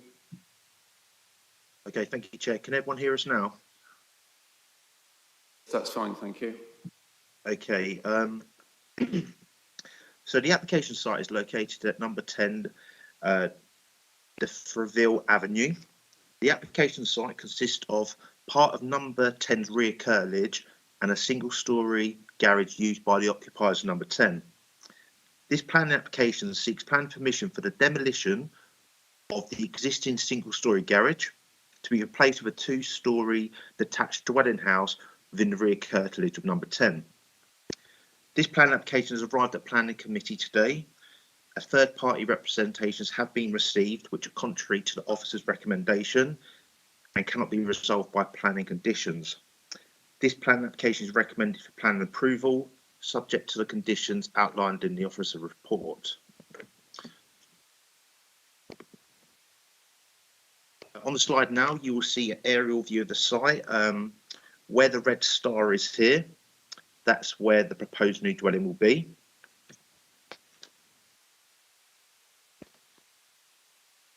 On the slide in front of you now would be the block plan and the existing site plan and the existing block plan. In the slide in front of you now would be the proposed site plan, whereby this demonstrates the subdivision of the plot to incorporate a new two-storey dwelling house next to number 96 Sandy Lane. In front of you now on the slide would be the existing on the left-hand side from the street view. So this would be the existing proposed front and the proposed rear elevations at the bottom, obviously demonstrating what's is proposed. On the slide in front of you now would be the proposed side elevations of the dwelling house. And on the slide in front of you now would be the proposed ground and first floor plan, and the tree situated here would be covered by a TPO and would be the closest tree to the proposed development. In front of you now are site pictures, just giving you an indication of the frontage of the site taken from Sandy Lane. The picture here would be the existing double garage that's going to be demolished, and these would be the immediate neighbouring dwellings, which would be adjacent to where the new dwelling will be, which would be sited where the garage is at the moment. And just give you an indication of the relationship with the tree. This tree is a TPO. The house will be sited here, and on this picture here is just an adjacent site, which is redundant at this present time. Thank you, Chair, and I welcome any questions. Thank you very much, Mike. So, James, again, may I ask you to read out this statement, please, from Nikki Blanning.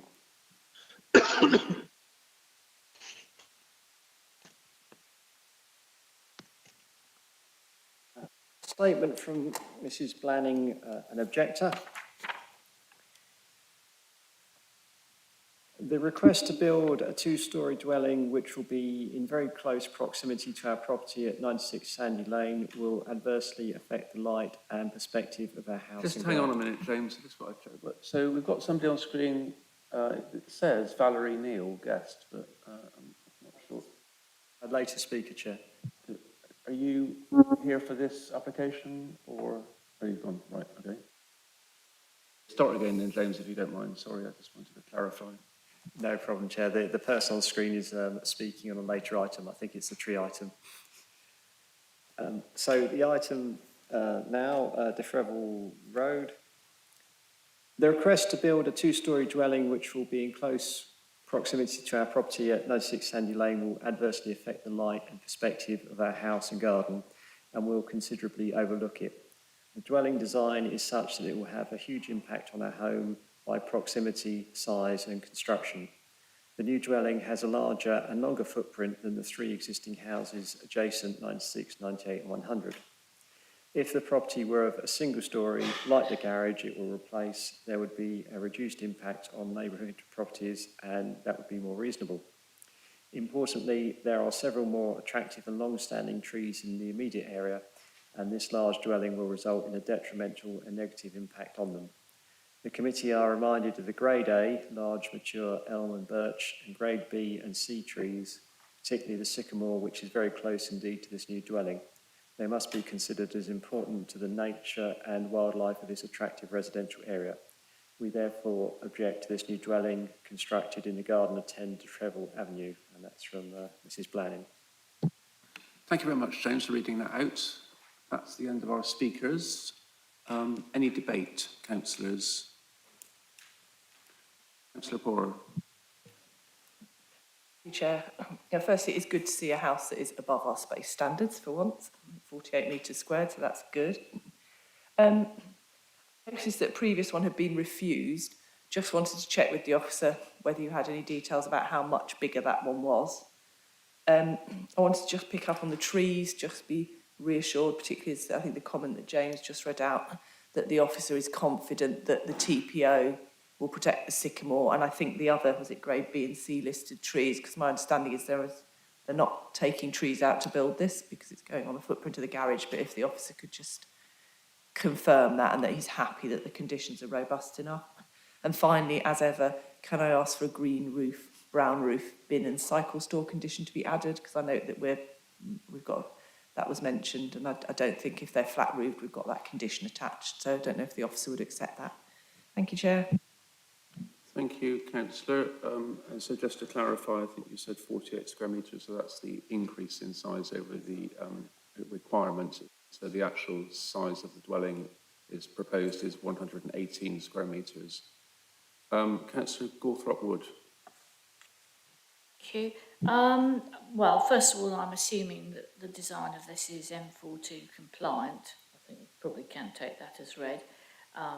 But if the planning officer would just like to comment on that.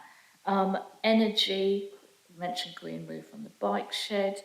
Yeah, energy consumption and I put water question mark.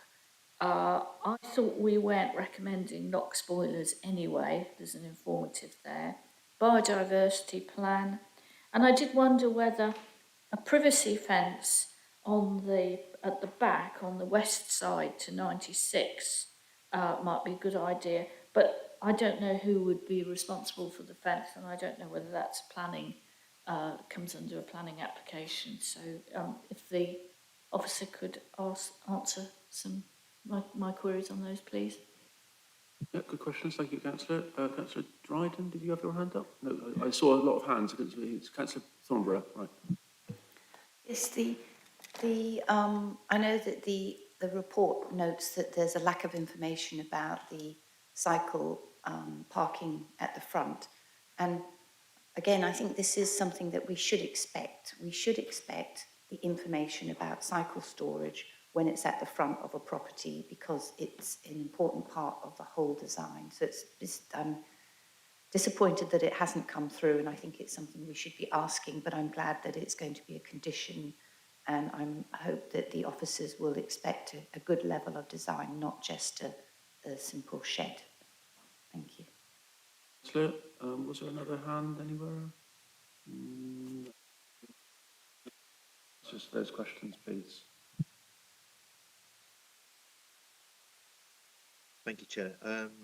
Okay, let's start with the previous scheme. So the history of site, outline plan of permission was granted in principle for one dwelling, and then an application came forward for a proposed dwelling which was refused. I think it's important that I share the scale of this now so you can visualise what was refused. and then upheld on appeal by the planning inspector.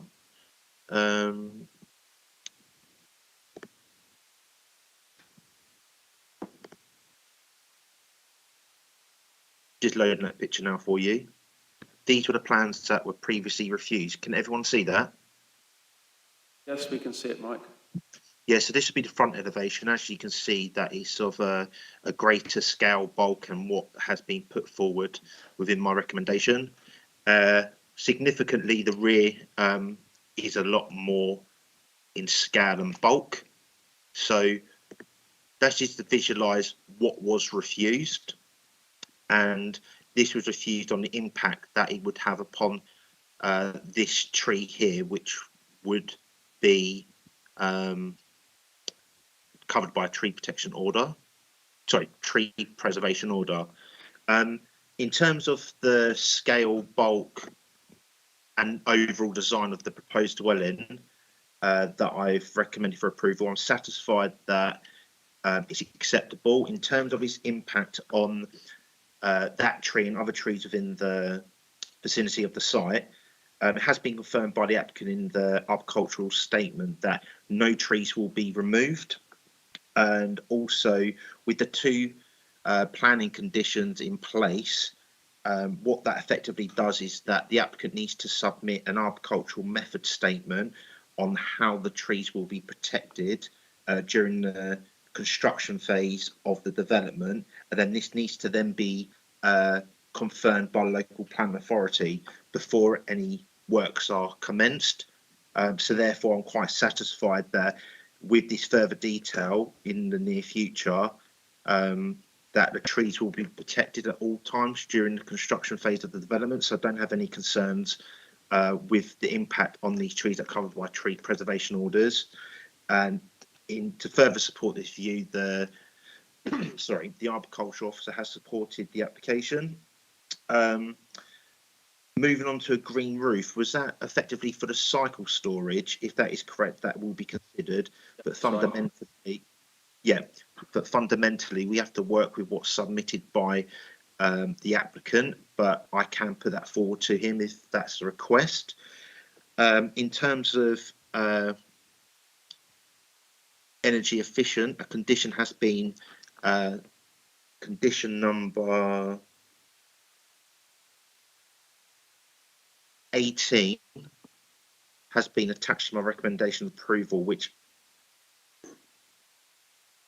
essentially, before occupation of the dwelling, the applicant needs to submit a carbon reduction statement, which therefore allows us to demonstrate that the actual build itself would be energy efficient. I think I've answered all the questions. If there are any ones that I've missed, please say no. Yeah, I think possibly. Mike, hold on. Okay, so there's a couple more questions, possibly. I don't know if it's new ones or whatever. And also just before that, Toby wants to say something. So, Toby. Yeah, thanks. So I think specifically on the cycle store condition, and this is something I'm taking up with officers, but I think that's condition 16. That could be amended to include the provision of a green roof. I also note, I think there's a question about M42. There isn't our standard condition as part of the recommendation, so I'd recommend that that would be appended, the M42 condition, to any approval.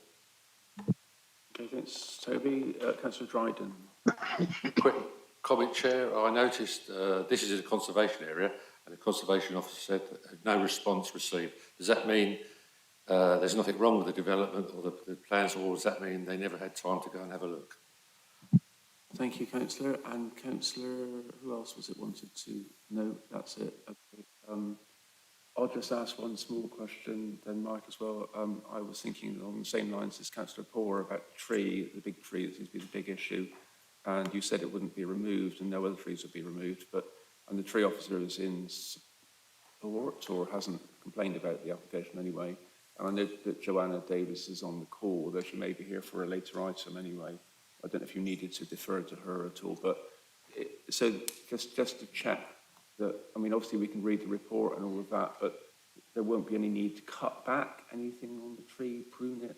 The tree will be the tree after this application is approved, if it is approved today? That's my question, really. Nothing will change about the tree. Over to you, Mike. Yeah, just to confirm that in terms of the tree in question, it is confirmed that the complete removal of the tree is not going to be taking place, but admittedly there will be some pruning of that tree. And in terms of the conservation area comments, I can confirm that they were formally consulted. Obviously, no response received. But then, obviously, we need to take other material considerations into account. So, where the previous refuse scheme was refused by a local authority, the conservation officer had commented on the application and raised no concerns apart from the front fenestration, and obviously they were conditioned. Obviously, you can see that the proposal in front of us now is a completely different scheme to the one that was refused. Furthermore, the refusal that was taken to appeal, the planning inspector raised no concerns with the impact that the development would have on the conservation area. So,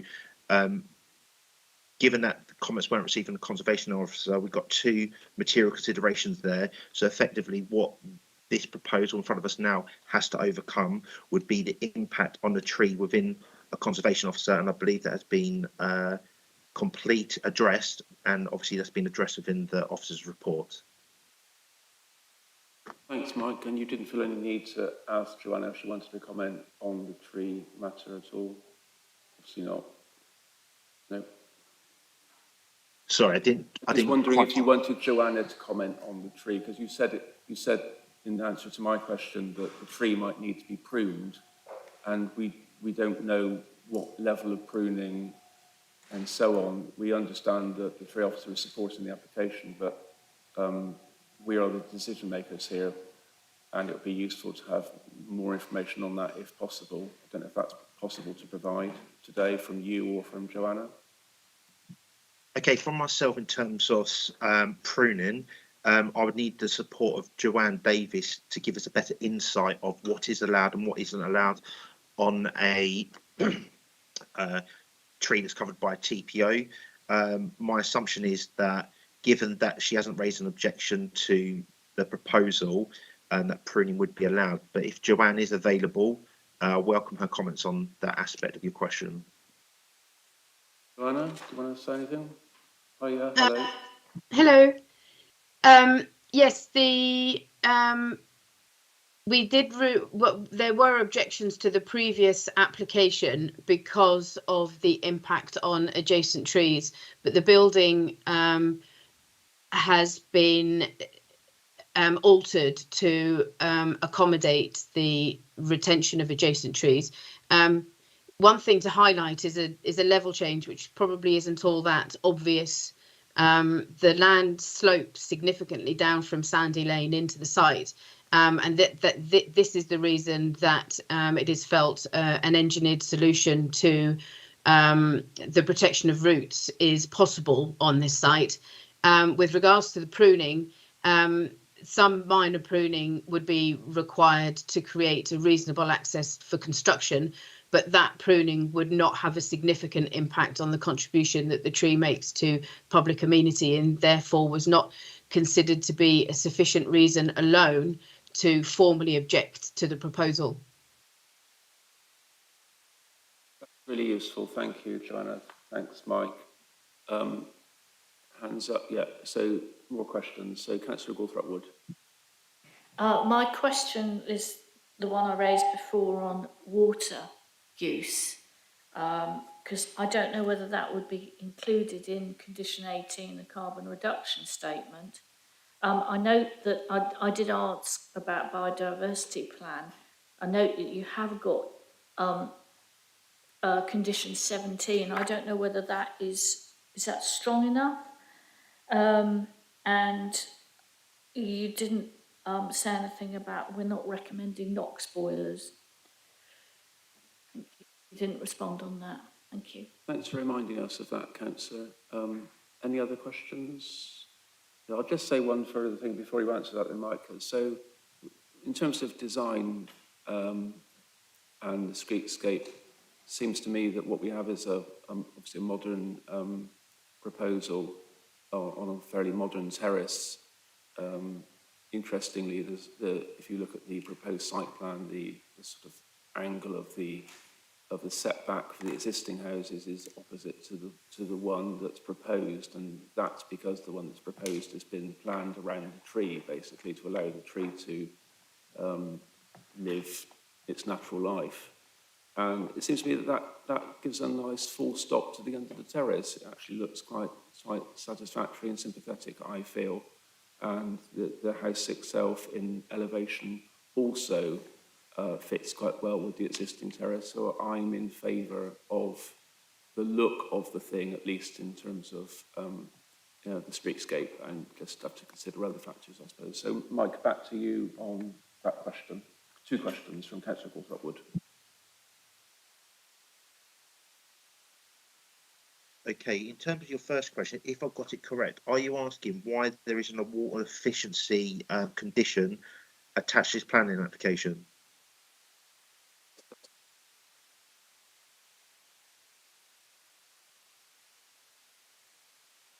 I think I spoke for Councillor Goldthorpe-Wood, but she was nodding, so I said yes, that's what Councillor Goldthorpe-Wood was asking for.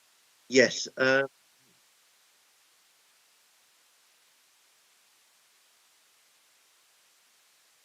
Okay, so in terms of water efficiency, Toby, were you able to explain why I didn't think it was essential to be put on this decision notice? Yeah, have you got anything to add on that, Toby? Toby? Yes, it should be on as part of the recommendation. It's a standard condition for new dwellings to have a water efficiency condition as per our adopted policies, so that could be appended to any permission in addition to the other conditions I recommended earlier. So we'll add that then, I think. Okay, thank you, Toby. Yeah, we'll add that. And there was another question as well. Yeah, in terms of the NOx boilers, I wasn't aware that we had stopped recommending these now. This is obviously only an informative, but if it is a case that we don't recommend anymore, more than happy to remove that informative off this decision notice. Okay, a bit of uncertainty there. Can we just check that then, please, Toby? Are you able to confirm one way or the other? Happy to remove it, Chair. It doesn't make much of a difference in terms of any substantive consent. Okay, that's done then. So, Councillor Goldthorpe-Wood, you want to come back? Yeah, I'd like to see an informative or condition regarding the use of air source heat pumps put in. We've had conditions where, limits on noise have been included. I don't think the domestic ones don't make much noise. So I'm just looking at the informatives again. Oh yes, we have got one on air source heat pump. Yeah, thank you. And then I did mention the privacy fence on the west side. Thanks, Councillor. So, privacy fence question then, Mike, and there's one other question as well from Councillor Porrer. Thank you, Chair. Just is this car free or is there a parking space? I'd assumed it was car free, but I'm just looking at the plans and realised there is some space at the front. So obviously if it isn't car free, we need an EV charging point because it's a new build. Thanks. Right, Mike, so cars and fences, response? So in terms of a privacy screen for the rear, as I say, the applicant hasn't put that forward for consideration, so that obviously won't be within the proposal, but if they had, I suppose that would have been considered, but I don't think it's necessary in this instance to protect the amenity of the neighbouring occupiers. And in terms of the car space, I do believe that the proposal can cater for 1 car. I'm just going to double check that now within the report.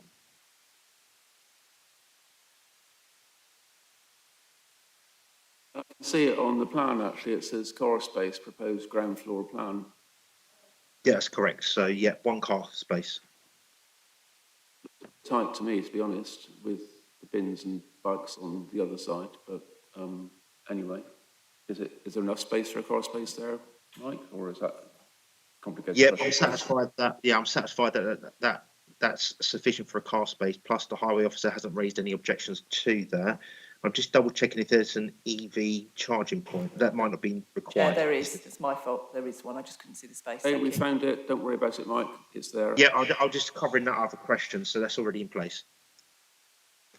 Okay, good. Good debate. Any more final questions? No? Okay, recommendation then, please, Toby. Thanks, Chair. So the recommendation is as set out on page 40 of the officer report. It is subject to an amendment to condition 16 to ensure that if the cycle store at the front is flat roof, that it is a green roof, subject to an additional condition in relation to N42 and an additional condition in relation to water efficiency and the removal of informative 3 with regard to low NOx boilers. Thanks, Toby.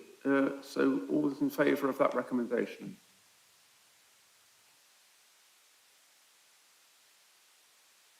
That's all, Chair. So that recommendation is approved. So thanks very much to Mike, to the speaker who sent in a statement. Thank you. You want to carry on, members? Are you keen for a break for lunch? Carry on. Okay, so the next item is 44 George Street.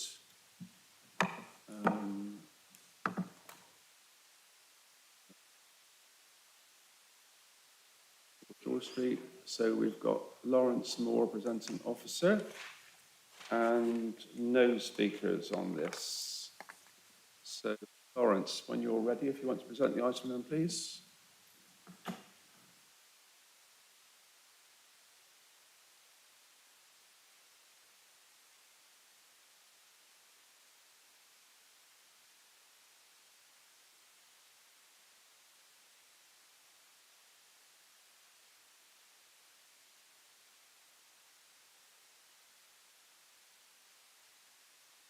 Hey, Lawrence, so we're ready when you are.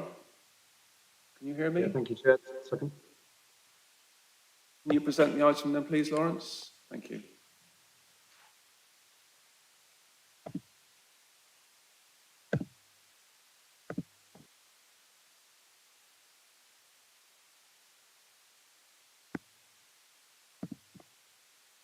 Good afternoon.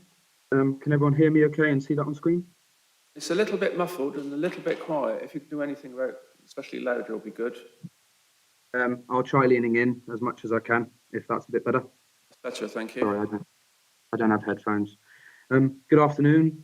This section 73 application is to vary condition 2 approved drawings of application reference 18/1661/FUL. The original application was for the demolition of an existing house and replacement with 2 new dwellings at 44 George Street in West Chesterton. This section 73 application is for minor material amendments and is to be assessed on the proposed changes only. Proposed changes include the removal of the basement, the addition of a rear extension to plot 1, the removal of the garage to plot 2, and the creation of a kitchen dining area at the ground floor level, several external fenestration alterations and changes to the external layout. The site plan shown on screen highlights the key changes at ground level to the approved plots 1 and 2. As the plans on screen show, there are no alterations to the footprint of the building. This application is not to be assessed on the principle of development, as this has been established under the previous approval. The application must only be assessed on the proposed changes as previously stated. The largest change to the development is the removal of the basement to plot 2. The approved basement was intended to serve a kitchen dining room and associated ancillary rooms. The basement would have been located underneath plot 2, completely obscured from public view. Therefore, the proposed change is not considered to lead to any significant visual changes for the surrounding neighbours and is considered acceptable as a minor material amendment. Loss of the basement has meant the garage space included within the approved ground floor plans for plot 2 has been removed to allow the development to utilise the ground floor space for the purpose of internal amenity space. As outlined within the officer report, the loss of number 1 off-street parking spaces is considered acceptable due to the development's proximity to car-free developments, particularly the development situated opposite the site. There are road restrictions in place, double yellow lines in front of the property on both sides of the road, and the development is situated within a sustainable location with access to ample public transport connections and active travel arrangements. To give further support to the development being approved as car-free, the officer report highlights the Cambridge on-street residential parking study conducted in November 2016, which shows that George Street is less than 90% car parking at 5:30 a.m. This means that there is not less than 10% free car parking capacity within George Street, and subsequently no overnight car parking stress on George Street. Therefore, given the stance of the 2018 Cambridge Local Plan being in support of car-free development, the loss of the parking space is deemed acceptable. The changes mean the kitchen dining room is now situated at the ground floor in replacement of the garage. The proposed changes are internal alterations only and so are not considered to have any negative impacts on the amenity of neighbouring occupiers or lead to any significant visual changes externally. The application proposes a small extension to be added to the rear of plot 1. The proposed extension assists in increasing the total amount of internal floor space available to the future inhabitants of plot 1 and is supported. The proposed change is situated to the rear and is obscure from view of the public highway. Whilst the proposed extension will be visible from the habitable windows of neighbouring occupiers, the extension is at ground floor and is not considered to lead to any negative impacts on amenity or character.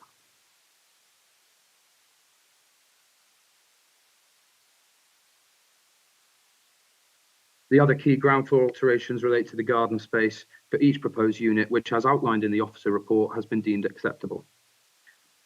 With the first floor changes, as shown on screen, there are no material alterations to the first floor plans of plot 1. However, the application shows some minor material changes to the first floor of plot 2. The application proposes the removal of the first floor extension of plot 2, which would previously have fronted the external amenity space of the development. The loss of the first floor extension is considered a minor material amendment as it does not reduce the gross internal floor area of plot 2 below the requirements of policy 50. And the proposed external change, which will be addressed later in the presentation, is considered to improve the design of development and reduce any negative impact on the character of the surrounding buildings. There are no material changes to the internal arrangements of the top floor, and there is only one change to the roof, which includes the additional roof light, removal of a roof light, sorry. The external changes are considered small in scale.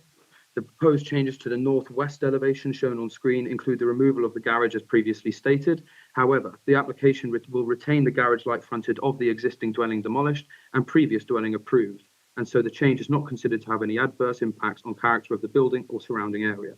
The other external changes to the northeast elevation and east elevation include changes to lintels above doorways, from arch heads to flat heads, and minor changes to window design. The proposed changes are considered in keeping with the character of the approved plans and surrounding area as outlined in the officer report. The proposed external changes to the southwest elevation include the removal of the garage carport to replace with doorways to the dining room of plot 2. The removal of the first floor extension to plot 1, the removal of first floor extension to plot 2 and the reduction in the protrusion of windows as shown on screen are considered to improve the design of the buildings. The external changes to the west elevation shown on screen include the additional rear extension to plot 1, which, as the plans highlight, is minor in scale and is not considered to impact the character of the building or surrounding area. There are clear reductions in both the protrusion of windows and reduction in use of zinc clad, which are both considered to improve the design and are more sympathetic to the surrounding character. The application reduces the amount of windows available to future inhabitants for the sake of privacy. All windows facing the rear will be obscured glaze and fixed shut up to 1.7 meters in height as shown in plans. This will be ensured via condition. The officer recommendation is to approve subject to the conditions outlined below. Condition 3 will ensure that the conditions 3 to 19 of the previous permission will be reapplied. The previous conditions to be reapplied are now shown on screen. To conclude, the application consists of minor material amendments. The key concerns relate to parking arrangements, internal space and design. The loss of number 1 off-street parking space is not considered to impose negative implications on the residential amenity of neighbouring occupiers due to the road study and restrictions highlighted in the officer report. Furthermore, the presence of car-free developments in proximity to the site alongside the sustainable nature of the location supports the development as car-free. The external changes are supposed to be minor changes to the plans approved, largely consisting of changes to lintels, windows, and the alterations to design of the garage-like frontage, which are not considered material changes. All material changes to the development, including the additional rear extension and removal of first floor extension, are situated to the rear and are not considered prominently visible from the public realm or neighbouring properties, and so they have been deemed minor material amendments. The external layout changes allow both properties to reap the rewards of adequately sized gardens and do not impose negative implications on the amenity of neighbouring occupiers. The internal layout changes and additional rear extension mean both plots surpass the space standard requirements outlined in Policy 50 of the local plan, and the officer encourages members to only assess the application on the changes proposed and recommends that the application is approved subject to conditions. Thank you. Thank you, Lawrence. Very detailed presentation. Thank you. So no speakers. So yeah, I find it a bit perplexing, really, because of section 73, which you might like to explain, Lawrence, to us, is for minor changes and taking the basement away and everything seems quite big, really. But I suppose as you explained, Lawrence, you don't actually see that change. I suppose that's why it's still only a section 73 application. The question, Lawrence, is it seems rather odd to replace the garage door that was a garage door with a garage door that isn't a garage door. Is that something that officers asked for, I wonder? Councillor Collis? Yeah, okay. Oh, okay. Any questions aside from that? Councillor Thornborough? I find it, well, it was a very good explanation, Lawrence. Thank you very much for everything, how you set it out. I do find it, I do wonder, I don't find it very satisfactory to, in the bedroom of what was the garage, to have what appears to be living room-like windows, which are obscured up to quite a high height. So the basically floor to ceiling windows which are obscured. And I don't know, but again, I would have preferred to have seen just ordinary windows at the back, because it's just a bedroom, we have ordinary windows at the front. It just seems an anomaly that's been sort of left over and is not satisfactory. But I don't think that's a reason for not accepting this application. I think it's removing the basement is a huge improvement, in my opinion, because I've always had concerns about this site and the amount of disruption that was going to be caused during the build process, and removing the basement reduces that disruption quite substantially. So I think that's a marked improvement. So I feel it could have gone further to with windows and making it more domestic at the back, but that's not a good enough reason to not accept this. Thanks. Just to be clear, Councillor Thornborough, are you referring to the west elevation or the southwest elevation at the back with regard to windows? There's the composite aluminium windows and doors to rear elevation in the southwest elevation. It's the southwest elevations where we have composite aluminium windows which look like sliding doors, but it's into a bedroom. I don't know how they would open and provide a guarding to that bedroom, and windows I think would have been more appropriate, just simple windows. Yeah, thank you. And just to add to Councillor Thornborough's question there, unless I've missed something, it looks very much like those composite aluminium windows in the southwest elevation. When they slide open, you fall out one floor. So I'm not quite sure why there isn't some sort of screen there to stop people falling. Councillor Gawthrope-Wood? Actually, on the windows, I do get a bit worried about if they're fixed shut. I mean, when I'm sleeping in my bedroom, I have windows open. So I wondered if that could be explained a bit more. I know that may not be part of the S73, which we have here. I also wondered about the shared access and the width of that. Is it suitable to get a cargo bike down or a bike? I wasn't too clear, certainly in plot 1, whether there was going to be enough space for a bike shed. And of course we want green roof bike sheds if at all possible. 8.24, solar and PV, I've got a question there. And I also wondered about the ceiling heights in the top floor bedrooms. And I wondered whether there was any biodiversity plan. It looked to me, as from the plans that we have, that these back gardens were going to be yards and block paved. I rather hope not. Thank you. So, Councillor, you said you had a question on 8.24, but then didn't say what the question is. Do you want to say that as well at the same time? Okay, well, that will be 8.24. Let me just find it. That will be, referencing renewable energy and water efficiency. So I'm just wondering, does that need to be explained in a bit more detail? On the plans, it doesn't show whether there are any solar PV, which I think could be put on the roof. Thank you. Thank you, Councillor. Councillor Poorer. Thank you, Chair. I echo your concerns about the garage door. It does seem slightly weird to, it could have just been better modelled, but I appreciate we've got what we've got today. I'm also just a little bit concerned about the smaller unit. At the moment, we've got 2 bins shown and a bike store, and actually it's a generous interpretation, because if you look on page 21, the door seems to almost hit where the bins would be. So I am quite concerned, and I echo Councillor Gorthrope-Wood's concern that this all seems to be brick paved.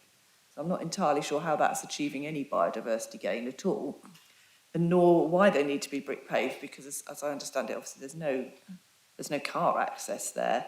Can I, as ever, ask for I think that there may not have been a green roof condition for the bins and bike stores. I can't tell, it's the old application, but I'd be grateful if the officer could stick that in if it wasn't there already.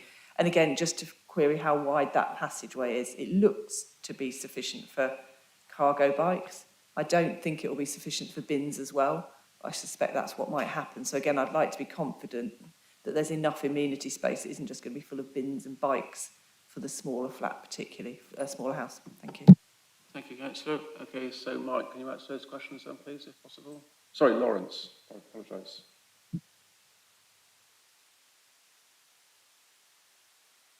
Starting with regards to the garage door frontage, this application came to me quite late in the process. It was with another officer who's recently left us, so it was more of a keep the application moving rather than request several amendments which had already been requested. The garage door is something architects seem to believe is the best way of retaining character of existing buildings, is to make them look the same. And you know, if the architect chooses to take that route, although it may be odd, it's not really something which can warrant a refusal. With regards to Councillor Thornborough's questions, the obscured windows to the rear do not open at first floor level at all. They will be obscured and fixed shut to 1.7 metres. As the plans have shown, that they're almost bifold door like, the entire windows will be obscured and fixed shut.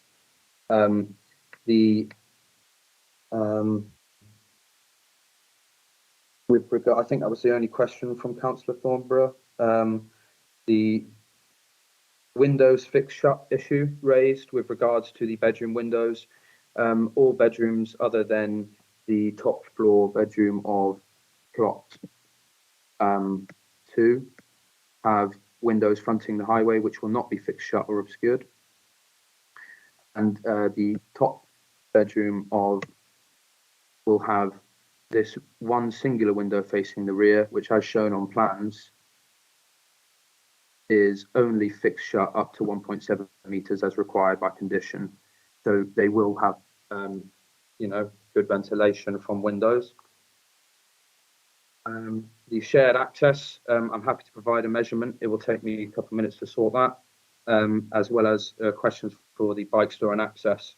With regards to the solar PV, if members would like, this could be added via condition to ensure that details are provided prior to occupation.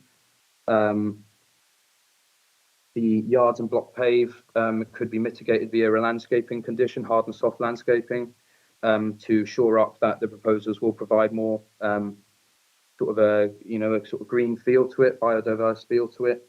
The water efficiency can be secured via condition. And I think other than the shared access and the bike store, which will just take me a second to answer, that's all the questions that have been asked. Thanks, Lawrence. So you never said it, but as I understand it, building regs require all windows to be ventilated. So even if they're fixed shut, they'll still have ventilation in them. Any other questions? Yes, Councillor Throckwood. Lawrence, did you pick up the question I had about the ceiling heights in the top floor? Ceiling heights? I think question of whether they're high enough, I suppose. Lawrence. Hang on a minute, there's a question from Councillor Pora as well. I just want to check whether there was a green and brown roof condition in which is being brought forward or not, because it wasn't clear from the slide. Okay, those two questions then, please, Lawrence. Ceiling heights will take me a second to check. I don't think it would have any impact on the suitability of the development. The bin and bike store with regards to green roof conditions, we have a condition on there for the submission of the details regarding the secure enclosures that the bins and bikes will be included within. And so this will be shored up. If anything, the condition will be can be reworded to include the addition of a green roof or planters on top of the bin stores to be provided. To give you some comfort with regard to the access, it measures at 1.3 meters wide, which is likely more than sufficient for a cargo bike. I'm just going to reshare my screen so you can see the more accurate division of plot plan.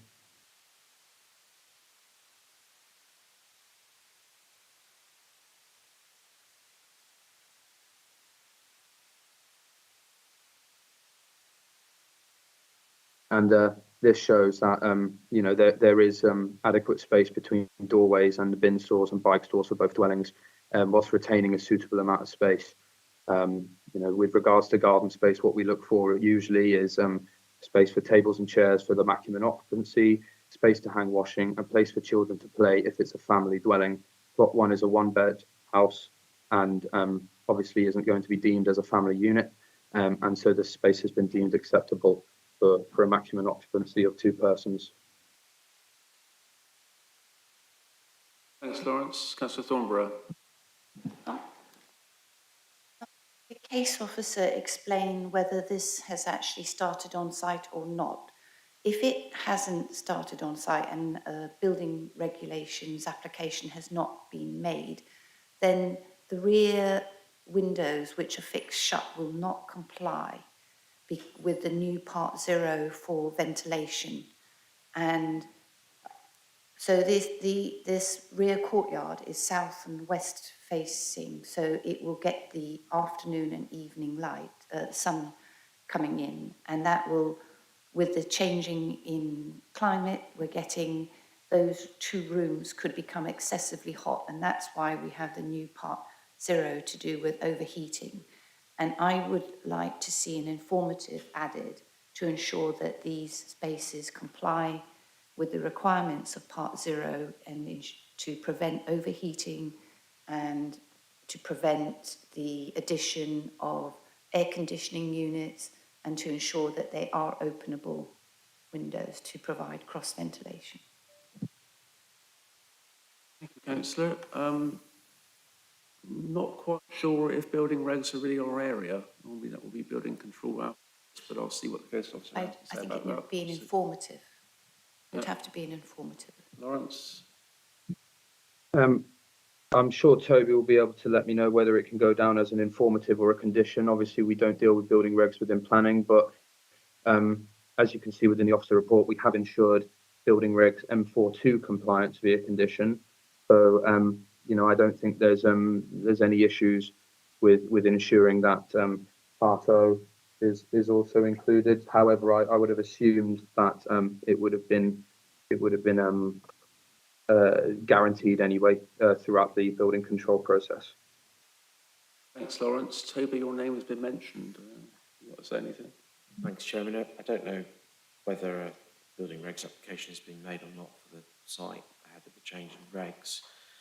I think we could append informative to the Commission. What I'm conscious of is that obviously this site is in very close proximity to neighbouring boundaries to the west and to the south. So if they had to have kind of openable windows, they would have to be kind of above 1.7 metres in height from the finished floor level, which I think Lawrence said is captured in the existing conditions. But I see no harm in raising Part O as informative on the section 73. Thank you for that, Toby. So I think it never really was a great design, and it still isn't really, to be fair. But it's probably good enough. But if anyone else has any comment on that, I'll be happy to hear it. Okay. So if there's no... Oh, yes, Councillor Bennett. Just to say, I welcomed Councillor Thornborough's point about the openable windows on the ground floor, particularly because it's another method of exit in the event of a fire and improves safety. Thank you, Chair. Thanks for that, Councillor Bennett. Councillor Gulthrope-Wood. I was just going to ask again about those ceiling heights on the top floor, but I think, Lawrence, did you get the figures? I'm sort of a bit worried about the slope. I know there's dormers, but... No, it's a good question, Councillor. I think Lawrence was looking, so he may have found it by now. Ceiling heights, Lawrence? Yeah, just give me a second.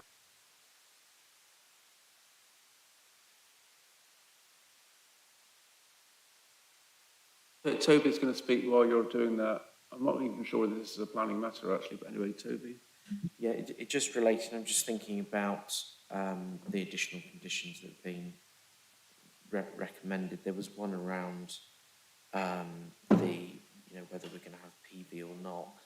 That is already covered within the new carbon reduction condition, which is on page 63, which seeks for a schedule of proposed on-site renewable energy or low carbon technologies. So that is covered. So at the moment, I have two conditions that have been suggested. One condition, which is to do with additional kind of green or brown roofs at the cycle store, and the informative regarding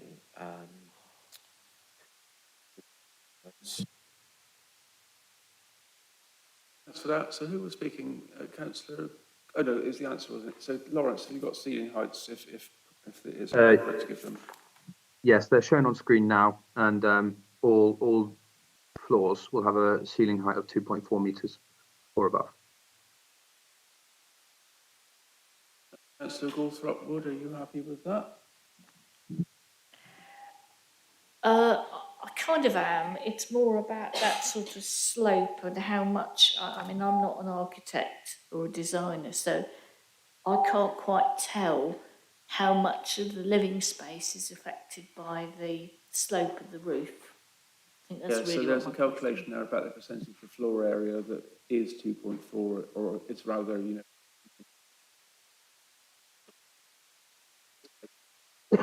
I believe policy states that anything under 1.5 metres is when we start deeming it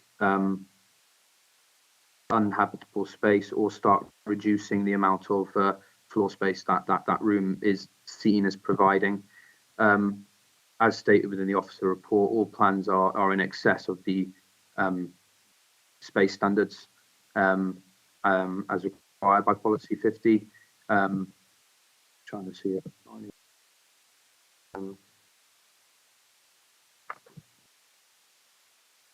on a second, I'll just share the PowerPoint again for a bit more clarity. but as you can see, the rooms as they've been measured have taken account of the slope towards the front elevation, you know, they still meet the space standards required as required by policy 50. I don't think the ceiling heights are a concern. As you can see, I believe this dotted line is where it becomes the flat roof. You need a bit more. So that was 1.7 and under there. So it would still meet the space standards for bedrooms and for living space. Yeah, I don't think there is any issue with the ceiling height being at 2.4 and then reducing to rough 1.7 along this sloping edge here. If you need further information, just let me know and I can have another look at plans. Okay, thanks, Lawrence. So yeah, 2.4 metres or 8 foot in old money is a decent height for a room. You may be aware of Councillor Goldthorpe Wood, and it could be lower than that. So we're doing okay with 2.4 really, as long as it stays at 2.4. Okay, any other questions? No? Okay, let's have the recommendation then, please, Toby. Thanks, Chair. So the recommendation is set out on page 62 of the agenda pack. That is to approve the planning application subject to the conditions as set out with an additional condition in relation to securing green or brown roofs for the cycle stores and an informative with regard to Part O and openable windows. All those in favour of that recommendation? Chair, was there something about block paving mitigation and solar panels on the roof, or is that not taken? Yeah, I think there was something about having a hard and soft landscaping condition. Wait a minute, councillors. Toby? Chair, I think we'd have to check on the original permission whether that's one of the conditions already. Okay, Lawrence, is it? Yeah, that condition is being reapplied within the Section 73 application, which is listed on this application as Condition 3, and it will bring through the previous Condition 9 landscaping, which will require the submission of details prior to development above ground level for both the soft and hard landscape works to be conducted on site. Thank you, Toby. Thank you, Lawrence. That was in the presentation, wasn't it, Lawrence? So thank you for that. So if we can all carry on as we were then, councillors, all those in favour of that recommendation? Unanimous, Chair. Thank you very much. And thank you, Lawrence, for your presentation. Thank you, Chair. So do you want to carry on or have a break? I mean, it might be pushing it a bit to try and squeeze it all in before a few minutes. Okay. 5 minutes. I mean, we can, I think, personally, I'd rather not try to push it on to do everything and then have a break. I think, especially the tree item might take longer. So I would suggest, shall we take a break for lunch now? Is that a good idea? Yeah. Okay, so if we come back at 1:30 prompt then, please, and we'll go from there.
welcome back everyone after lunch. Hope you're all refreshed. Next item is item 8, Cherry Hinton Road. And Dean Scrivener is the planning case officer. No public speakers. So Dean, if you want to introduce the item then, please. Yep, thank you, Chair. Can you all hear and see me? I can hear you, we can hear you, but it's not very loud. If you can make it any louder, that'd be better. And if we could see you as well. Great. Can you hear me now? Fantastic, thank you. Yep. Okay.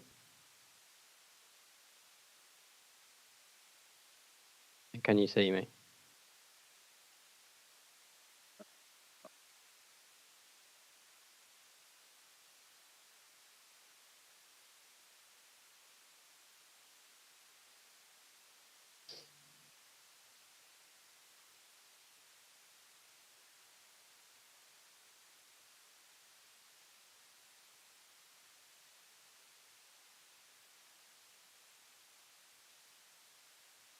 Okay, can you all see the presentation? Yes, we can. Thank you, Dean. Thank you.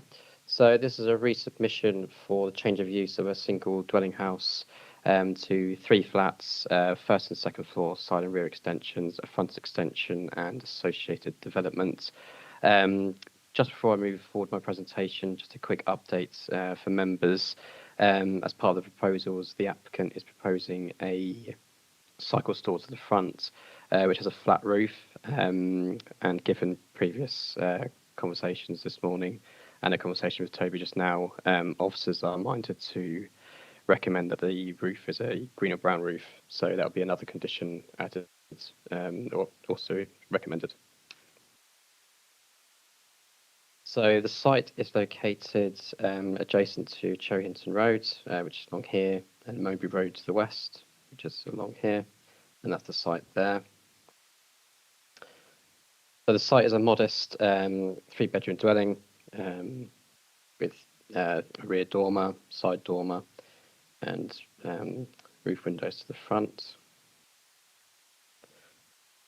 There was a previous application which was refused by the planning authority for 2 reasons. I'm not going to read them out word for word, but the first reason was due to the scale and massing of the extensions, which would have been unsympathetic to the existing dwelling and character of the local area.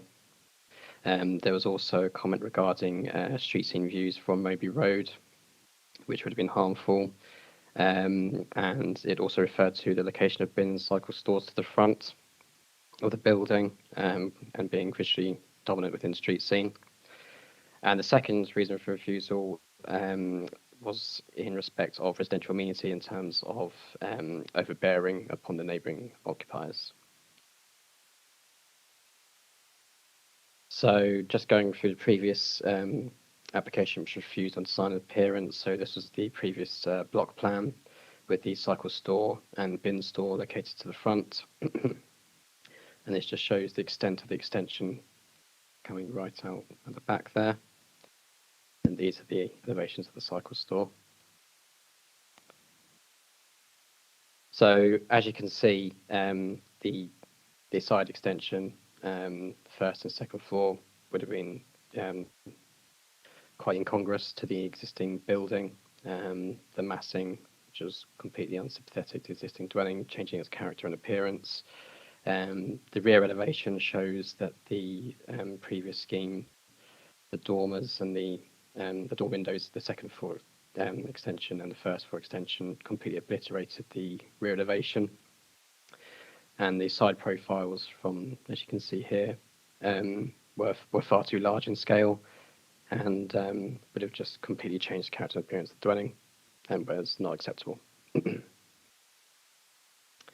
Reason for refusal 2 regarding overbearing. So, sorry, as you can see, the side profiles of the extensions would have been visually dominating along the boundaries adjacent to the neighbouring boundaries or neighbouring properties, which would have been very evident when viewed from the rear gardens.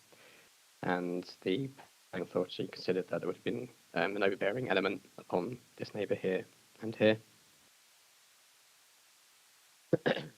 So the applicant appealed the decision, and the inspector dismissed the appeal, but only on grounds of design and character, or scale and massing of the extensions, and in particular, he referred to the view from Moby Road to the west of the site.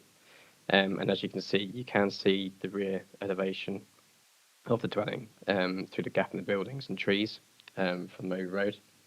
And it was considered that the appeal was dismissed on character and appearance, the local area, and the massing of the rear elevation or rear extensions to the rear elevation of the dwelling. So the current scheme proposed now, as you can see, the front arrangement of the cycle store and bin store remains the same. This is because the appeal decision, which was dismissed, the inspector did not agree that the cycle store and bin store would result in any street scene harm and was acceptable. So this now remains the same arrangement as the previous scheme. The overall projection of the first and second floor extensions to the rear has been reduced by 2 or 3 metres. So the potential overbearing impact on neighbouring properties is also reduced. So the overall scale and massing has been reduced, which you can see from these elevations. So obviously previously the refuse scheme, the side elevations came right out to the side almost in level with that single story element of the dwelling there. So they've been heavily reduced in scale. The side dormer here is more subservient and incidental to the existing dwelling. And the rear elevation, as you can see, incorporates a cat slide sort of form, or roof form, and appears much more subservient and in proportion with the existing dwelling. And this side profile here, the first and second floor projection from the rear elevation is much shorter in depth. So therefore, officers consider that the scale and reduction in massing is far more acceptable. So this just shows the proposed first floor and second floor, showing flat numbers 2 and 3 with rear terraces. Just to let you know that there is a condition that we are recommending to make sure that there is opaque screening on either side of these terraces to prevent any significant overlooking upon neighbouring properties. And this is the proposed block ban. And as I mentioned earlier, the reduction in the rear elevation is far more acceptable. This grey outline, I don't know if you can see that grey, that's single story. So officers consider there wouldn't be any additional overbearing or overshadowing impact upon the neighbouring properties. But the fact that the first and second floor extensions have been reduced back, officers consider that the resubmission has overcome the previous reason for refusal and what the inspector decided to appeal. Therefore, the revised scheme has reduced the overall scale and massing of the previous scheme, and therefore has overcome reason for refusal 1 and the appeal decision, which was dismissed on similar grounds. Following the appeal decision, which did not agree with the LPA's reason for refusal regarding impact on neighbouring amenity, officers consider the application as acceptable in neighbouring amenity terms, especially given the reduction in scale and massing of the extensions and the condition recommended requesting opaque glazing on either sides of the balconies proposed. Therefore, officers are of the view that the revised scheme overcomes the previous reasons for refusal and the subsequent appeal decision and is therefore recommended for approval, subject to conditions and informatives. Thank you. Very much. No speakers. So over to you, councillors, for debate. Hands up, Councillor Porter. Thank you, Chair. Yeah, I mean, it's obviously an improvement on the refuse scheme. It's still quite heavy. I'm interested in flat 3, because I've never seen us design a flat where the bathroom is the only room downstairs. I appreciate that's because it's, you know, it's not great.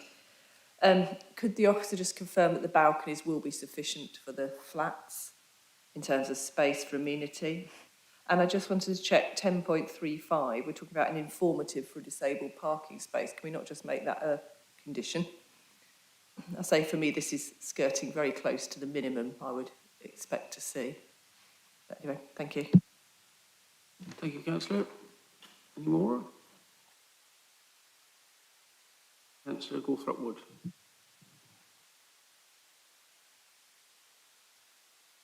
Concerned about access, the M42 requirement, which I understand isn't needed for a conversion.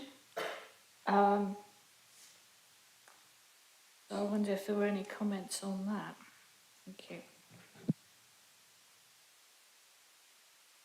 Any more questions? But I'll go back to the case officer. Okay, Dean, do you want to respond to those two then, please? Yep. Yeah. So there is the shower room is unfortunately downstairs. So the occupant of that flat 3 would have to move down the stairs, which is not particularly ideal. Have to admit. However, it's in our view, it's not strong enough to refuse the application on, especially given that it's also gone to appeal previously. It wasn't a reason for refusal last time, and the inspector hasn't considered that to be inadequate arrangement. So I think, in our view, we feel that's acceptable in this instance. I can confirm the balconies proposed are sufficient to accommodate a table and chairs for the occupants to sit outside, so that's acceptable in space. The disabled parking space, I think, given that the 2 parking spaces are there at the moment and they're not new parking spaces, my view was that to condition being disabled was a bit onerous, but I might agree with you on that one. Unless Toby has any different view on that, I agree to put a condition on to ensure that one space is allocated disabled. And the comment regarding M42 regulations, unfortunately, because it is a conversion only, it's not a new building, so they're using all of the existing staircases and existing foundation of the building to expand on. It's unreasonable to condition that in this instance, so it's unreasonable to put that as a condition on. I think that's everything. Thank you very much, Dean. Any more? Just one thing occurred to me, Dean, just a small thing, but at the front of the cycle parking, there's no really room for cargo bikes, I suppose. And if you wanted to get a cargo bike out of the space, the cars would be in the way. So was there any concern about that? Any thought about how that might work better, or just leave it up to the applicant? Yeah, in my view, I mean, given the appeal decision didn't pick up on anything like that, and the cycle parking in terms of numbers and space is adequate for normal sized bikes, we consider that to be unreasonable to refuse the application on those grounds in this instance. Yeah, okay, unreasonable. Good to have, I suppose, though, isn't it? We do have a policy on cargo bikes, don't we? I thought that applies. Does it apply to refurbs as opposed to new builds? I could put an informative on if members were more comfortable with that. Informative would be, I suppose you have one where you just that obviously it needs to work for the site. It's quite a tight space there, but if anything can be done better, that would be good. Anyone else, any thoughts at all, or we'll go to the vote? Councillor Gawthrup-Wood. My usual comment that could there be an informative, if not a condition, on carbon reduction and the kinds of energy use. So things like, it is the boilers, it is PV, air source heat pumps, things like that. Thank you. Thank you. Councillor Bagent. Thank you, Chair. The balconies that look backwards, are they overlooking anything? What's behind this property? Back to you then, Dean.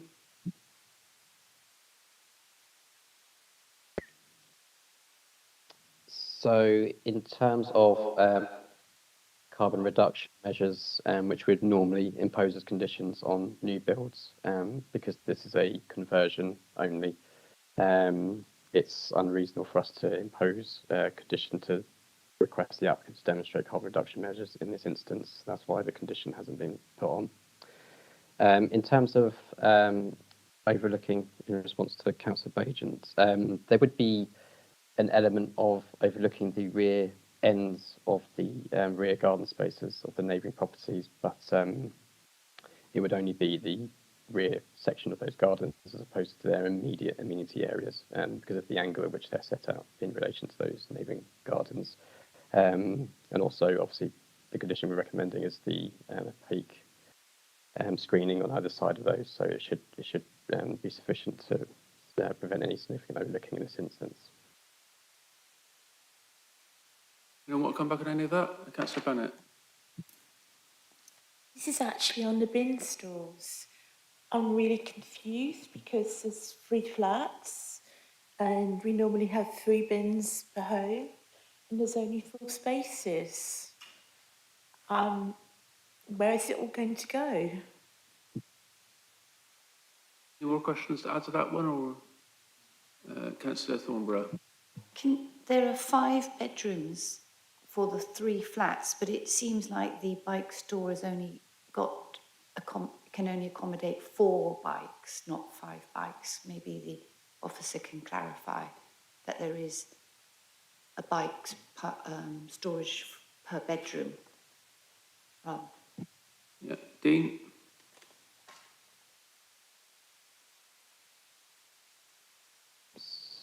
So in terms of the bin capacity, I mean, we are recommending condition for bin details under condition 5.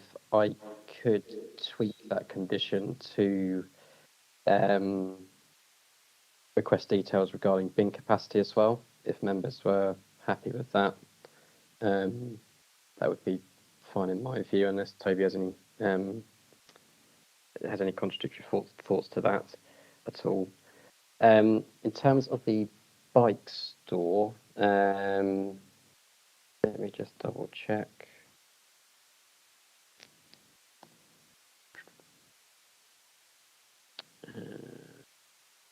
It is 4.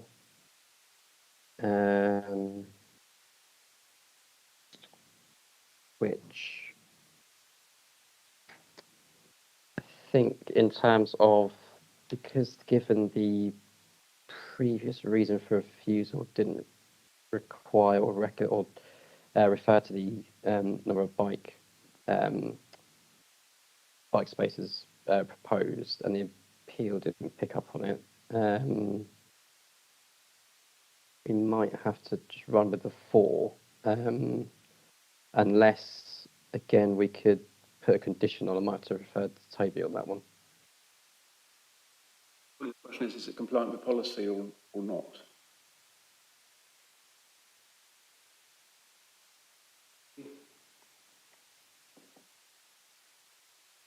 Yeah, I mean, usually you would expect 1 per bedroom.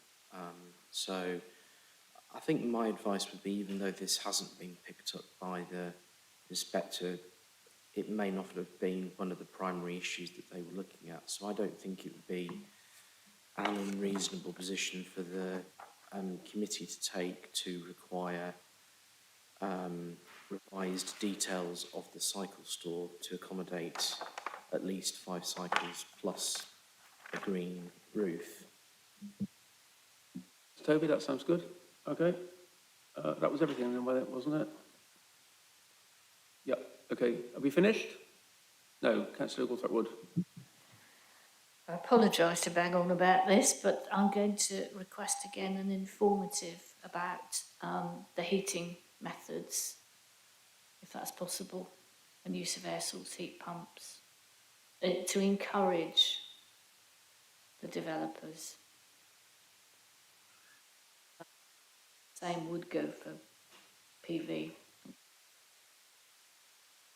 So I'm not quite clear, Councillor. You want the developer to have an air source heat pump? Yes, I want them to have the most energy efficient heating methods and not to be using gas boilers. Thank you. So can you respond to that then, please,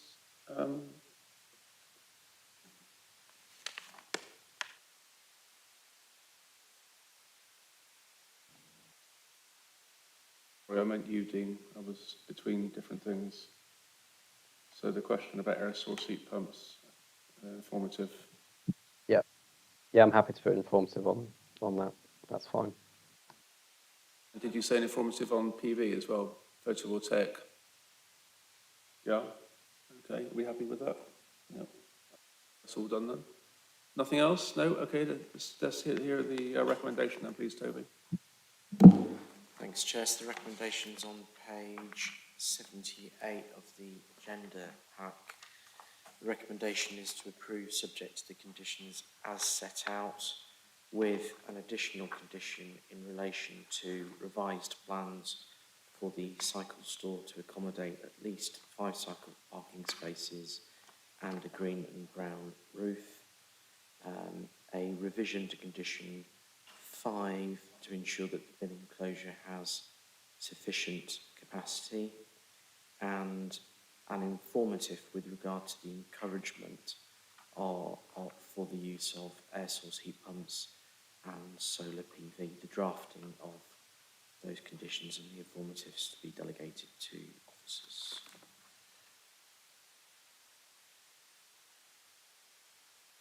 The recommendation is approved. All those in favour of that recommendation? Yeah, that's all, Chair. Thank you very much. The item is Would you approved. mind just going back over your second point? I Pardon? didn't quite hear it, Toby. Was it condition 5 capacity you were changing?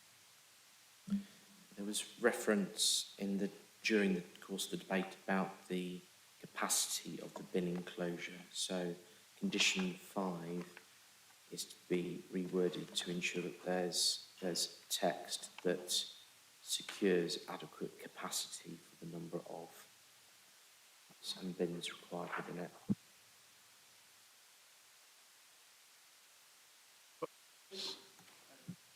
Just adjourn for like 2 minutes. I just want to ask Toby a question before we start the next one, okay?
introduce in a moment. So are we live now? So we're live now, councillors. Welcome back after that short adjournment.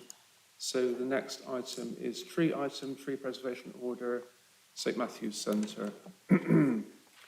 So Joanna Davis, the tree officer, will introduce this item. We've got a number of speakers. So I'll just clarify who those are for now. I need to recuse myself from this item as Executive Councillor before you start discussions, please. Okay, thank you, Councillor. I just wanted to make sure, because I was asked by Councillor Robertson whether he was on the list of speakers, and I looked at an old list, but I have the new list now, the more up-to-date list, and Councillor Robertson is on the list. I don't know if he must be online, I presume not in the room. I can't see him here at the moment. And Councillor Thornborough, who is on this committee, will be speaking as a non-member of this committee. Is that correct? Yeah. And we've also got Councillor Copley, Councillor Howard, who are other councillors in Abbey Ward. But of course, just to be clear, any councillor can speak. It doesn't need to be a ward councillor. And also, on this list, I've got Councillor Bennett, but I understand that as a member of this committee, you wish to take part in this debate. Yeah.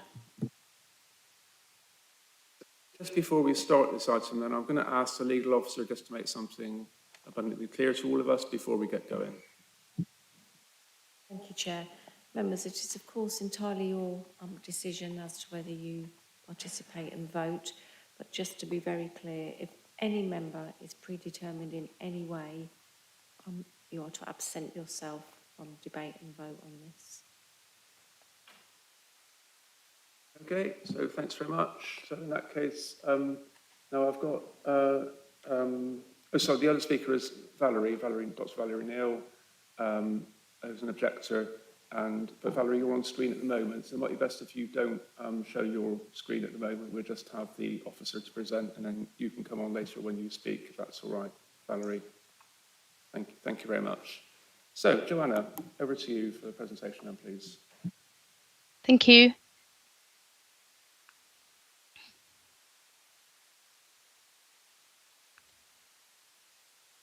Can everybody hear me okay and see that? Yes, thank you, yep. Firstly, can I just apologise for a couple of errors in the third paragraph of the report. I confirm that objections have been received from nearby residents, Cambridge past, present and future, and friends of St Matthew's Peace, and that the application is to crown reduce the trees, not remove them. Also today, officers have received an email highlighting failures in consultation procedures and the impact any failures would have on today's proceedings. Namely, it is suggested that 15 objectors were not informed of today's committee. There's no legal obligation to consult on tree work applications. However, letters of consultation were sent out on 8th March, giving a deadline of the 22nd of March for responses. A number of people sent in more than one objection. 30 objections were out of date. If any objectors were excluded, I do apologise, but officers do believe that this has no impact on today's proceedings. The application is brought before committee because of potential financial implications associated with the recommended refusal. The application is to significantly reduce the canopy of 3 trees within the linear group that bounds St Matthew's Centre and the adjacent St Matthew's Peace. It is proposed to reduce the height of the 3 trees by 5 metres and their spread by 4 metres. The reduction will have a material impact on the uniformity of the group and the individual contribution the 3 trees make to the visual amenity and verdant character of the area. The work is proposed to mitigate subsidence damage at 193 Sturton Street. Tree-related subsidence is a result of a number of causal factors, including a shrinkable clay soil and a biomechanical pump, aka a tree. Water adheres to individual clay soil particles, which means that water makes up part of the volume of a clay soil. When sufficient water is removed from the soil, the volume of the soil shrinks, and if a building is founded on the affected soil, it can drop. The effects of solar drying are insufficient to influence soil moisture content below foundation depth. I would also like to explain heave, as the potential for heave has influenced the officer recommendation. Heave is best considered as an uplift. It occurs when a desiccated soil re-wets sufficiently to cause a building to lift above that level at which it was constructed. Heave is usually associated with trees that are significantly older than the affected building, and the Institute of Structural Engineers publication Subsidence of Low-Rise Buildings makes recommendations regarding heave assessments in subsidence cases. It is alleged that the trees are responsible for root-induced clay shrinkage subsidence damage to 193 Sturton Street. Expert reports have been received to support this allegation. Officers are satisfied that the evidence provided in the reports we are satisfied that the evidence is provided in the reports and that the trees are at least a causal factor in damage to the subject property, and that remedial work will significantly reduce trees' capacity to extract moisture from beneath the property foundations. However, no assessment of heave has been presented with the application. If heave is considered to be a potential risk, an engineered solution would be required. Such a solution would also mitigate against continued subsidence. In accordance with the published guidance, a heave assessment is considered essential in this case, given the respective age of the trees and damaged property. And without such an assessment, officers believe that the recommendation for tree work is premature. An alternative solution is the use of a root barrier. The applicant has confirmed a feasibility study for a root barrier has not been carried out, but has suggested that it would be complex, even if feasible, because of the adjacent road. So officers are satisfied that the lack of a heave assessment is sufficient justification to refuse the application with an informative regarding such an assessment, but because there is the potential for the property to be underpinned and that this could lead to the applicant seeking compensation, it was thought prudent to defer to committee for a decision. Thank you, Chair. Thank you very much, Joanna. That was a very good and clear presentation. I appreciate it. Obviously, I've had the advantage of Chair's briefing where I've been able to interrogate this item already, but I've made some notes and we'll come back to you after we've had the other speakers if councillors want any more information on the sort of technical detail that you've given us all there today. So the first speaker on the list is Valerie. So do you want to speak, Valerie? You've got three minutes to speak when you're ready. You're on mute at the moment, I think. Before I start my 3 minutes, can I let you know I've just diagnosed COVID positive today, so my voice is a bit weaker than it normally is. So if I could start. Very sorry to hear that, Valerie, and I hope you'll be okay. Perhaps, you know, what can I say? We have 3 minutes, but if you feel it's difficult to perform within 3 minutes, I'm sure we can give a bit of leeway on the time. So, you know, you say what you need to say and don't feel upset about, you know, trying to stick within the 3 minutes precisely, if you know what I mean. Okay. Okay. That's very kind of you. I can start now. Okay, I represent the Friends of St. Matthew's Peace. The local plan protects our quality of life, heritage, and environmental assets, all threatened by this application. Dozens of objections confirm this, with 0 supporting comments. For over 4,000 local residents, Little St Matthew's Peace is the park nearest their home. Proximity is of particular significance to more vulnerable sectors of the population, people with disabilities and their carers, those with impaired mobility due to advanced age or childcare responsibilities. Recall that nearby properties are flats with little or no private garden or compact terraced homes with tiny gardens.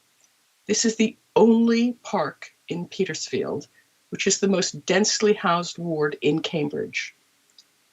The government's index of multiple deprivation ranks the area around St Matthew's Peace in the second most deprived decile nationally with regard to the environment. I'll repeat that. The government's index of multiple deprivation ranks the area around St Matthew's Peace in the second most deprived decile nationally with regard to the environment. Objective 6 of your council's climate change strategy pledges to enhance green infrastructure to bring our tree canopy to 19%. Council's tree strategy also records Petersfield with the lowest canopy cover in Cambridge at 2.5%, and it also boosts statutory protection for areas with low canopy cover. This application flouts tree strategy policies P1, P2, P4, and E4. Planning law requires applications to be determined in accordance with the local plan. This weak application breaches many local plan policies, 14, 23, 55, 56, 67, and 71, to be detailed by our councillors. If approved, this application would undermine the local plan and key council strategy documents. It would damage the Mill Road Conservation Area. It would mutilate irreplaceable mature trees. It would despoil residential amenity. It would impair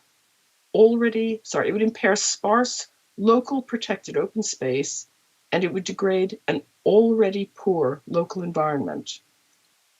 The whole of St Matthew's Peace and all its uniquely harmonious original 1898 trees are essential to preserving mental and physical health.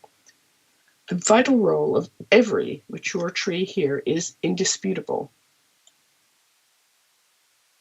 There are 0 public benefit arguments in support of this application. Members should refuse it in the clearest and most compelling of terms. Thank you. Thank you, Valerie. And as I say, I hope you do get better soon. So next up is Councillor Robertson, Ward Councillor.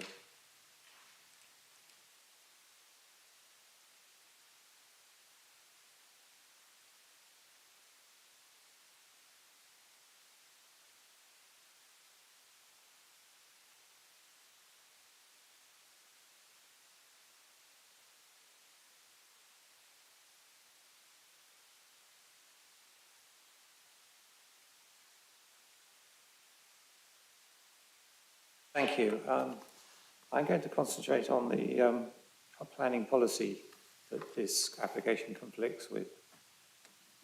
The application is basically to disfigure 3 of the most majestic trees in the city. 3 trees which form an integral part of the 24 trees on St Matthew's Peace. There are numerous policies which, as I say, come into conflict with it. Firstly, the local plan policy 14 talks about the need for exceptional recognition of the exceptional quality of life and the special city's outstanding heritage and environmental assets.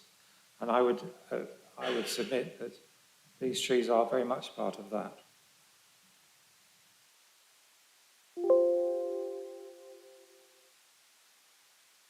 Right. Policy 14 talks about needs to protect existing public assets, and including open space. Policy 23, Eastern Gate Opportunity Area, identifies the need to preserve the best of this area. Despite the challenges that are put in its way by things like the Arterial Road, Newmarket Road, it is an established space, and neighbourhoods with a strong sense of community exist in the area. The trees on St Matthew's Piece present a major part of the attractiveness of the area. Policy 56, creating successful places. It talks about the proposals should create and improve public realm and not despoil them, as this application would. Policy 61 on the conservation area talks about the importance to preserve and enhance the historic and natural environment. Now, we've got many heritage assets in Cambridge, and although they may principally be seen as buildings, the group of 124-year-old majestic plane trees on St Matthew's Piece is also a heritage asset and to be given special protection from harm. And this application would put at risk the viability of the 3 trees as well as disfiguring them. Our Policy 61 requires proposals should provide clear justification for any works that would lead to harm or substantial harm to a heritage asset. Yet this application has provided very poor evidence. My colleague, Councillor Thornborough, will talk about the reports, but to my mind they do not hang together, do not provide evidence at all that the work is needed.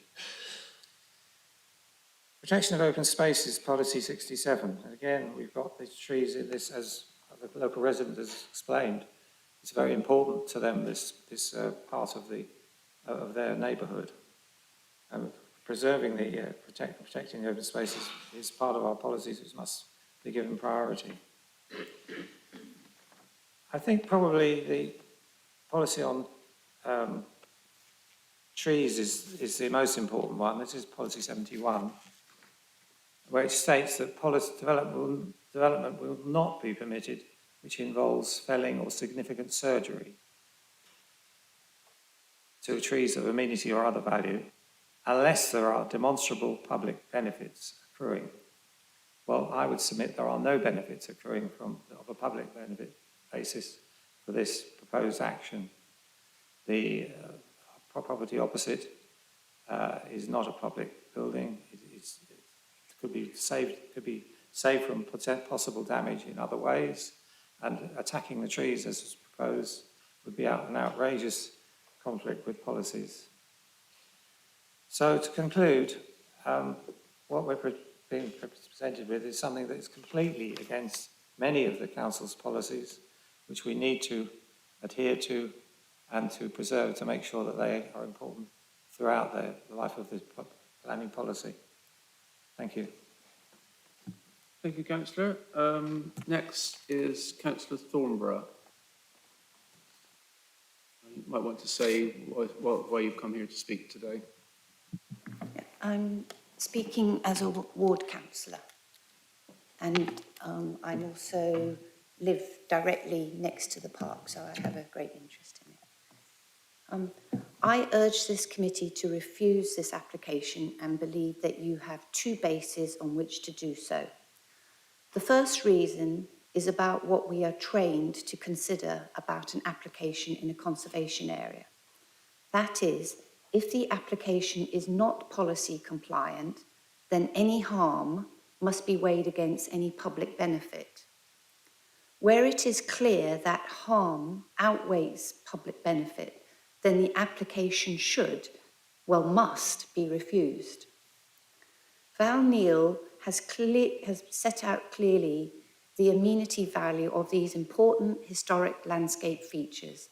The value of these groups of trees is substantial, and the harm in carrying out the proposed work, not just for 1 year, but every 3 years, forever, the harm is substantial. Is there any public benefit? If the proposed reduction of the trees by 5 metres does not go ahead, is there imminent danger to the property on Sturton Street and the public as a result? The answer is no. Hairline internal cracks and some external hairline cracks under one window are evidenced from August 2019. No further evidence of damage is provided within the application or even suggested.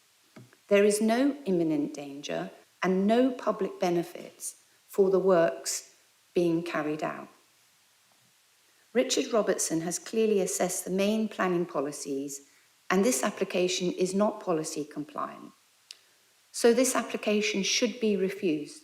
It is not compliant to policy, and the harm outweighs any public benefit. If you still have any doubts, then please consider a second basis for refusal. That is, the application is incomplete and therefore cannot be decided. The officer's recommendation is refusal until further information is submitted on which to make an informed decision. This is against our stated procedures for determining planning applications. If there is a lack of information and this is apparent early, then it should not be registered. Once it is known that the information is incomplete, the applicant should be given the opportunity to withdraw the application or it be refused. The applicant can resubmit without an additional fee once they have all the information. The information that is lacking is substantial. The necessary technical data and evidence is incomplete and does not prove a cyclical pattern of movement consistent with root-induced clay shrinkage, and there is no evidence of any damage other than the hairline cracks listed in the initial 2019 report. So I reiterate that you consider what has been stated by Val Neal and Richard Robertson and refuse the application. Richard Robertson has stated the policies on which to refuse, which are the Town and Country Planning Act 1990, Part 8, Chapter 1, and the Town and Country Planning Tree Preservation England Regulations 2012, and also Local Plan Policies 14, 23, 56, 61, 67, and 71. Thank you. Thank you, Councillor. So the other two speakers are not speaking. They have statements to be read out. So that's Councillor Copley and Councillor Howard. So James, would you be kind enough to read those statements out, please? Just introducing each one as you go. I can, Chair. I have a procedural query first, if you don't mind. I believe Councillor Bennett was going to speak. Sorry, Councillor Bennett. Probably best if you speak first, and I think before the statements. That's better, isn't it? Yeah. Oh, hang on a minute. I thought we decided I wasn't going to speak. Speaking, are you? No. Well, the reason I query it is there's a tweet from the Green Party that says, quote, Councillors Naomi Bennett and Matthew Howard will speak against this, which I think could be seen as predetermination. Thank you very much for that, James. We've had that discussion. Councillor Bennett hasn't spoken yet against this item in objection. She has registered in objection but hasn't spoken, and Councillor Bennett, or you can speak for yourself, Councillor Bennett, but as I understand, has declared that she is not predetermined. But did you want to restate what I just said, Councillor Bennett, or are you happy with that? I'm happy with that, but to be honest, what I was going to do was mainly just ask some questions. Yeah, I mean, if you take part in the debate and vote, that's a different thing. So it's not just asking questions. No. But we will proceed. Thank you. Okay, so if you read the statements out then, please, James.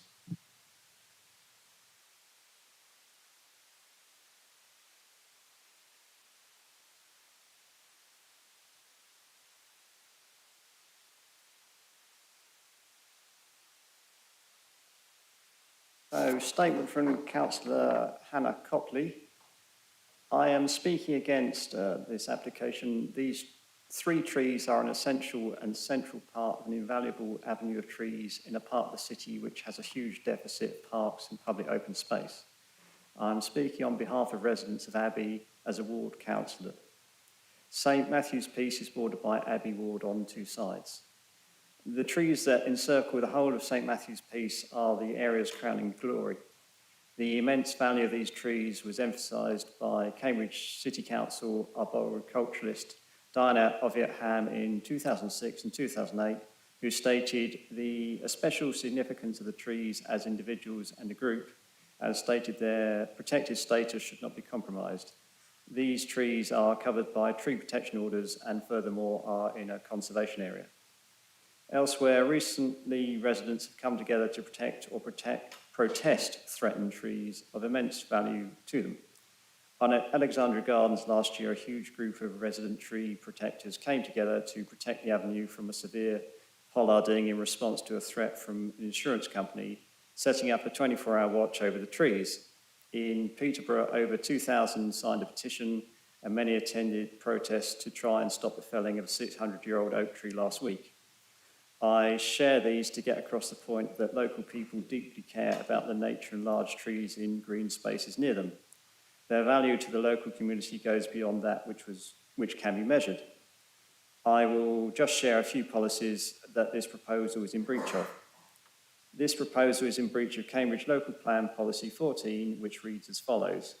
In protecting existing assets, including heritage assets, landscape and water management, development should, I'm not sure if this is point F, but F dot seek to protect existing public assets, including open space. This proposal does not protect St Matthew's Peace and those trees as part of it as an existing asset. It will be permanently and severely damaged and disfigure them. Second, this proposal is in breach of Local Plan Policy 67, Protection of Open Space, which reads as follows. Proposals will not be permitted which can harm the character of or lead to the loss of open space of environmental and/or recreational importance. This application would lead to significant harming to the character of this open space, which is of immense recreational importance. Finally, I would like to mention how this proposal is in breach of Policy 71 Trees, which states development proposals should preserve, protect and enhance existing trees and hedges that have amenity value as perceived from the public realm, of which these trees have undoubtedly huge amenity value. Please reject this proposal due to the immense value of the trees to us all. And that was from Councillor Copley. Second statement from Councillor Howard. I am speaking to object to this application on behalf of the residents of Abbey Ward who rely on this public open space as their nearest amenity. That is residents of St Matthew's Gardens, New Street and around and parts of Riverside area. Although Abbey as a whole has a lot of wonderful and large open spaces, this does not apply to the residents in this part of Abbey who experience a similar lack of open space to residents of Petersfield. If the current public open space provision was provided for the current Petersfield population based on current standards for a new housing development, then Petersfield existing level of public open space provision would be less than 7% of its entitlement. That is a severe shortage. In the context of this, any threat or damage to the only park in Petersfield and the only one nearby for the Abbey residents I detailed above needs to be vigorously contested. There simply is no alternative to this much-loved park. The strength of the park comes from trees that surround it, specifically the wonderful and mature London plane trees that make this a haven on hot summer days. The reduction in height and canopy as proposed by this application would do huge harm to the park as a local amenity. I urge you in the strongest possible terms to reject this proposal as the damage to this much-loved local park is well laid out in the officer report and obvious to anyone who relies on this site as their only locally available green space. I would finally like to make one clarification. The officer report states, officers recommend that Planning Committee refuse consent for the trees removal pending an assessment of heave and a detailed assessment of costs associated with an engineered solution. However, these trees are not proposed to be removed, and it is critically important that the committee does not sign up to the outcome of this meeting, which includes this phrase, these trees must not be removed. Whatever you decide today, please be very careful about the exact wording of the decision and do not allow it to refer to the removal of the trees. A statement from Councillor Howard ends. Thank you very much, James, for reading those statements again. Appreciate it. So now we move on to debate. Hello, Joanna, still there. I'll say a couple of things first and then over to other councillors who want to speak. So first, I've made a few notes along the way. So just to be clear, as I understand it, these are private trees on private ground. in terms of the history of the site, I think the site was originally owned by the city, then given to the county, and then now it's private land, I think, although might get corrected on that. But the thing about it being private trees is pertinent. You said, Joanna, at the start that this item had come to committee because there were financial implications. You never elaborated on that. I presume that's financial implications for the council, potentially, but perhaps if you could just clarify. So the subsidence damage seems to be understood, although questioned by various speakers as to whether it particularly exists or can be proven at all.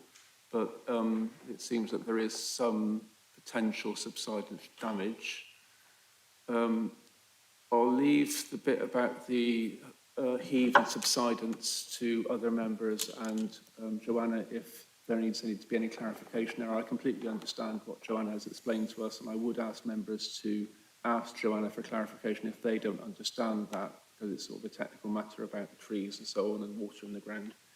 What you did say, Joanna, was that there might be an engineered solution, but you never expanded on that. I wonder what you meant by an engineered solution. Is there a particular solution, just one solution that might be possible, or are there various, in which case you might not want to get into that because maybe it's too complicated? Almost finally, you said that there'd be a few metres cut back from the top and the sides, I think 5 and 4 respectively, but you never said about the height of the trees. So it'd be good just to have, at the same time as telling us the amount of metres to be cut off, what size the trees actually are, approximately. And I think finally, so my feeling, I mean, I listened to the debate, but my feeling is the trees were there way before the houses. I mean, I think someone said they were 120 years old. The house and houses, or the house, I suppose, in question, 193 Sturton Street, no disrespect to anyone that's involved with that property, but it's not a particularly attractive property. The trees are extremely attractive. I'm particularly familiar with the site. I've been there many times over my life with my children and family. It's a lovely, lovely spot. And it feels quite abhorrent, the idea that we would want to really cut back these trees in this way without at least, and I say at least, investigating any other possible solutions. And it sounds like Joanna has outlined that herself. That's the end of my questions and so on. Councillor Pora. You picked up on some of my concerns there. You know, for me, it's the value of the group of trees that's substantial. You know, it's not just those 3 trees, it's the fact they fit together around that site, which again, I'm familiar with. A lot of us use it for amenity. I just want to check, so this is an application from that householder, so presumably they're proposing to pay for the whatever works, were they to be permitted. Just be useful to know that. And I think was referred to by various people, I'm a bit confused about the recommendation. So my feeling is I thought we just refuse. And I think Joanna then mentioned putting in an informative to let the applicant know that were they to wish to reapply, the things we'd be expecting to see were the evidence that's not currently submitted. And I think that's what Joanna said in her verbal explanation. So I personally would be more comfortable with a refuse, full stop, because obviously you can't really refuse pending things. It's either refused or it's not. So I don't know if Toby particularly might be able to clarify that, because my preference would be that we clarify this is a refusal. And if obviously Joanna wants to add informatives to explain to the applicant what might be needed were they to wish to reapply for anything, that would be a better solution. So those are my questions. Thank you. Yes, and similar to you, I wasn't quite clear whether refusal pending information was the same as deferral or a different thing. But whichever, you know, we need an explanation from either Joanna or Toby, I guess. Any more questions before I go back to Toby? Councillor Goldthorpe-Wood. Well, I certainly concur with the points that Councillor Poirier and Councillor Smart, Chair, have raised. I'm a bit confused about, you know, what are the implications if we refuse? Are there any financial implications to the council? Similarly, with point 3, if we, or the recommendation, that if we say we refuse pending an assessment of heave and detailed assessment of costs associated with an engineered solution, does that mean that we then have to accept this if those things are done? And they suggest that the trees are the cause of the problem, but it's not at all clear to me that this is a real problem. I know how easy it is for insurance companies just to say, remove the tree. If there's anything like a say without going any further, well, that's my personal experience. I wanted to find out what benefits in terms of the health of the trees with pollarding or crown reduction. I mean, again, I have personal experience of having regular crown reduction on an ash tree, and it actually stayed very healthy, keeps everybody happy around me, and I have a very healthy tree. But I absolutely understand this is different. This is on St Matthew's piece, and there's a much wider. It has a strong public amenity, we'll say. So I am very concerned about the harm that this will cause if the crowns are reduced. So I think those are both comments and questions. If you can answer some of these, please. Thank you. Thank you, Councillor. So I think we're about halfway through the main questions at the moment. What I'm going to do is not collect up the rest of the questions for Joanna, or it's going to be too much for her to answer. So I'm just going to stop there and go back to Joanna. Before I do that, I'd just like to ask the legal officer to comment on the question of any financial implications for the council with regard to any decision we might make, or whether it might impinge on that decision. So, Vanessa. Yeah, it's not the role of the planning committee to take financial decisions on behalf of the council. So please keep your mind focused on the planning reasons, material planning considerations for reasons for refusal. Thanks, Vanessa. So back to you, Joanna, if you can pick up any questions you've noted along the way, please. Thank you, Chair. I think most of the first set of questions revolved around policy. The various policies referred to are related to development and whether or not the council should approve development is my understanding. This application is not for development. This application is to carry out tree work, and it is required in accordance with the tree chapters of the Town and Country Planning Act 1990 and the 2012 regulations. Section 14 of the Town and Country Planning Act regulations states that nothing shall prevent the cutting down, topping, lopping, or uprooting of a tree in compliance with any obligation imposed by or under an Act of Parliament, or so far as may be necessary for the prevention or abatement of a nuisance. That is what's stated in the regulations and the Town and Country Planning Act. The courts have upheld that nuisance must be actionable by law where it is causing or there is an immediate risk of it causing actual damage. When deciding whether or not it is necessary to abate a nuisance, consideration should be given to other tree work. So it is explaining that it isn't necessarily an exception. So the fact that the tree, whether or not we agree if the trees are causing damage, the fact that they might be causing damage is not necessarily a sufficient nuisance to mean that the application is not required which is what the section 14 sets out, the exceptions to the requirement to make an application.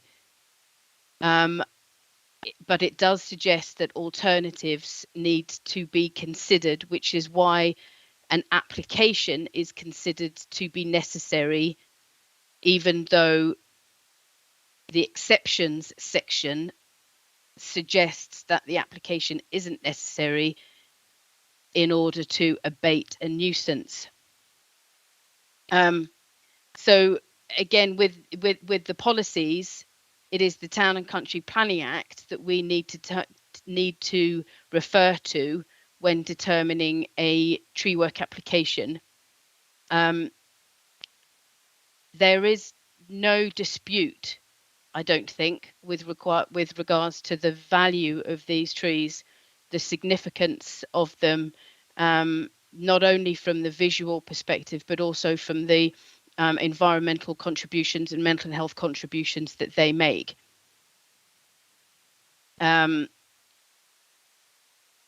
Excuse me, I need to get through all my notes. There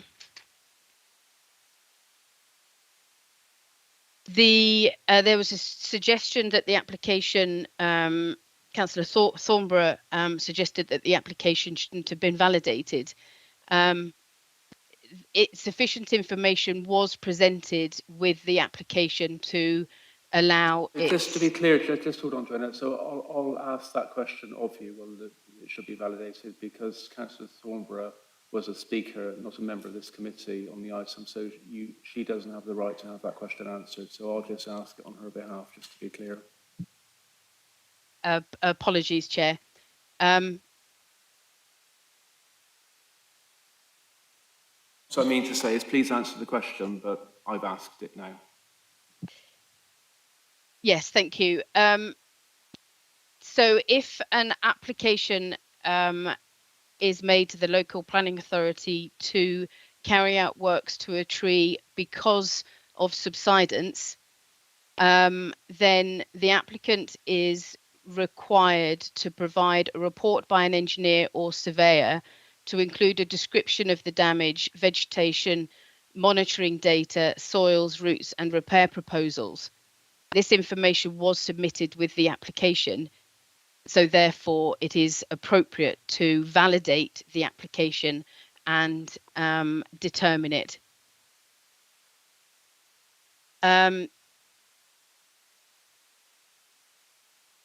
The second technical report that was submitted does lack some information with regards to any movement in the actual cracking, but there is sufficient information provided to show that there is significant soil movement and ground movement below the foundations of the property. Councillor Smart, yes, Chair, the trees are private. I'm afraid I don't know the history, but I do believe that the site was once owned in its entirety by the council, but I can't confirm that for sure. The financial implications referred to are, yes, financial implications to the council. It is not a guarantee, obviously, but if we refuse the application and the insurance company decide to underpin, there is a potential for a claim for costs associated with the underpinning, and that claim would likely be somewhere between the cost of repair, which is 8,000, and the cost of underpinning, which is 80,000. This is the reason why officers felt it was prudent not to simply refuse the application. Engineering solutions, the alternatives are a root barrier. The applicant was asked for additional information with regards to a root barrier, and their response was that a detailed assessment as to feasibility has not been carried out, but that because of the road, it was generally considered to be an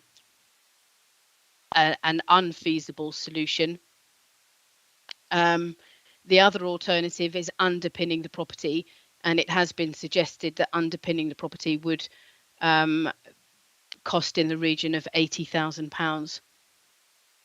I believe that I haven't actually measured the trees myself, but from memory, I would say that they are certainly in excess of 20 metres. The application isn't made by the property owners. The application has been made by the insurance company, but I believe that the property owners are aware of the application, and the property owners at the moment, I believe, is a bank, PNB Paribas. Apologies. Yes, it is recommended that it is refused with an informative that explains that additional information is required, and especially that of a heave assessment. I did not mean to infer that that it would be appropriate to defer the application following a request for additional information. I have asked for additional information before bringing this before committee, so feel that it would now be appropriate to simply determine the application. I believe that's the same question.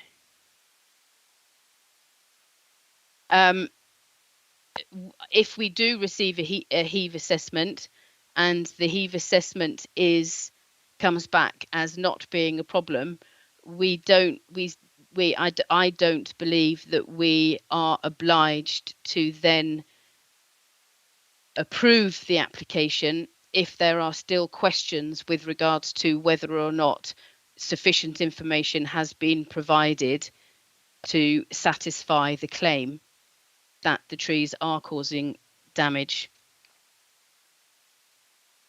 And finally, I think London plane trees are very tolerant of pruning. It's actually London plane and lime were planted by the Victorians for the specific reason that they can photosynthesize through their bark, which means that they can, even when significantly defoliated, they can produce energy. And obviously the Victorians did manage their trees more than is standard today. Thank you very much, Chair. I believe I have answered all the questions. Apologies if I've missed any. Don't worry, Joanna, thank you. We're running halfway yet. So, Councillor Pora, you're next.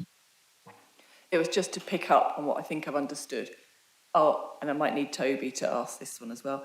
Can I just confirm the recommendation is proposed to be, in effect, the first half of that sentence? Officers recommend that Planning Committee refuse consent for the trees removal, full stop. And in effect, it doesn't matter what informative we add, the point is, as and when that information were to be provided, it would then, in effect, come back to committee again, were there to be objections. So, in effect, with a clean slate.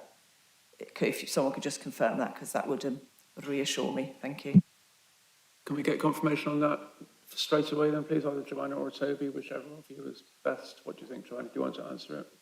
Yes, I agree that would be the case. It would be a flat refusal. We would just put the informative in to say you need to provide us with sufficient information as a safeguard against the potential for them to claim because we haven't allowed them to do work that is necessary. So we need to explain why we're not saying you can do that work now.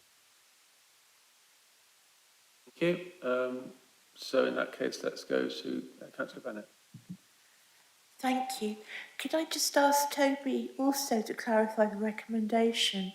Because my understanding is we're talking about severe pruning, not removal.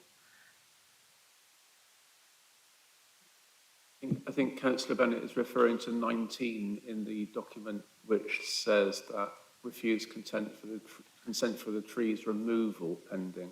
It probably means something else, does it? Is that a mistake? Yes.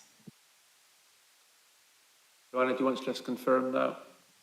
Yes, absolutely. Sorry, the question was posed to Toby, but yes, I did clarify in my introduction that the application is to carry out a crown reduction, not removal, and therefore the recommendation would be to refuse crown reduction. Okay. We would not be permitting a crown.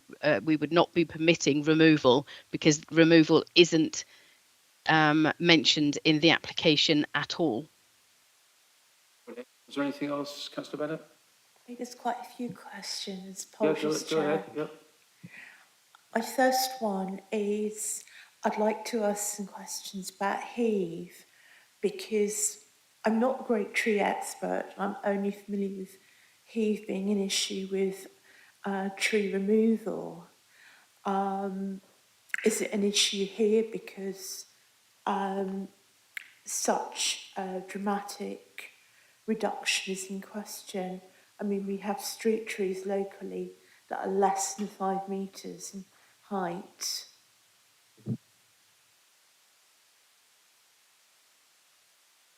Councillor Bennett, I don't understand. Are you asking a question or what? Yes, I was. I really wanted to find out why the officer thinks that heath is a potential issue, mainly because of my very limited understanding of this issue and because I've only come across heath in cases of removal. I see. Okay. So do you want to put your other questions at the same time? We'll get them all answered. Or? Would that be okay with you as well, officer, as well as you, Chair? Yeah, that's fine. Yep, go ahead. Yes, thank you. Okay. And could I confirm my understanding that leaving aside the possibility that if nothing happens to the tree, there may be some damage to property, that if you do,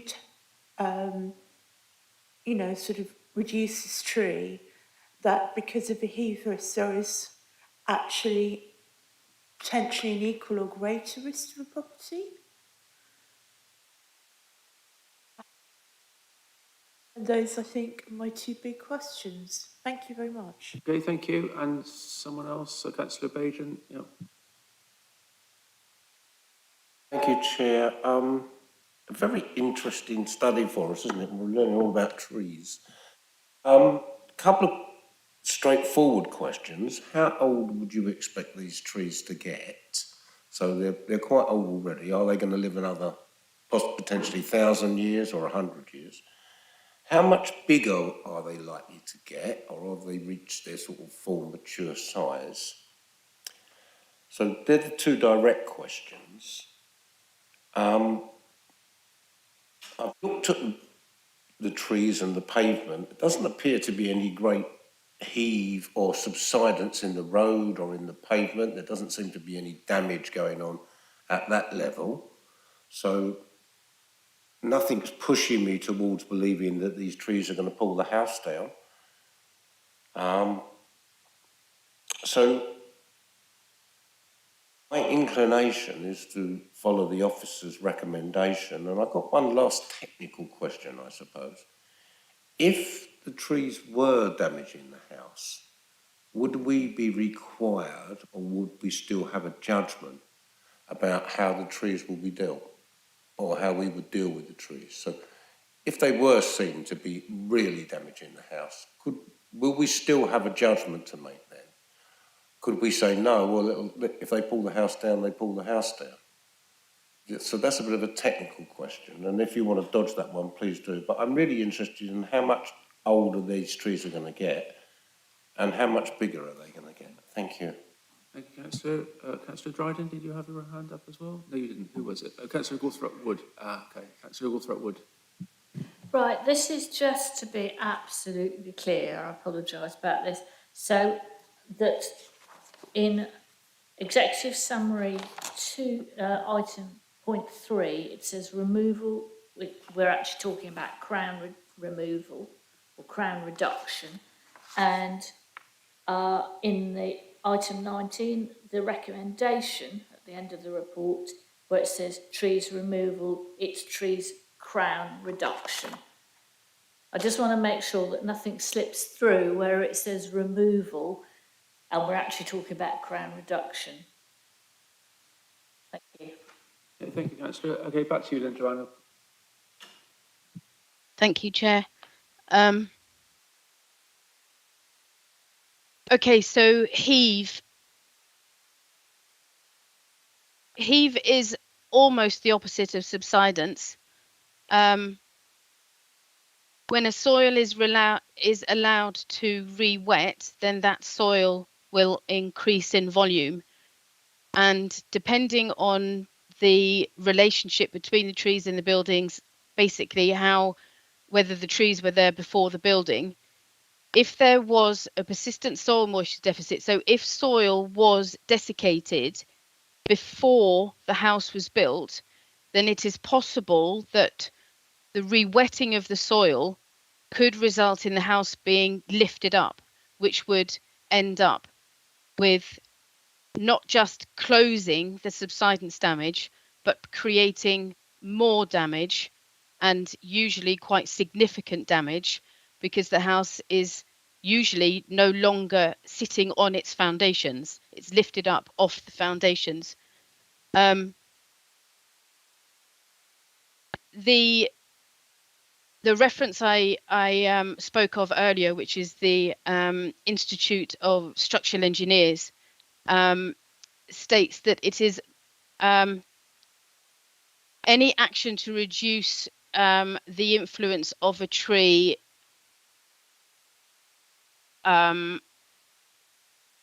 will allow soil to rehydrate and swell, causing heave of foundations. It is not feasible to try to balance the moisture content so as to prevent both heave and subsidence.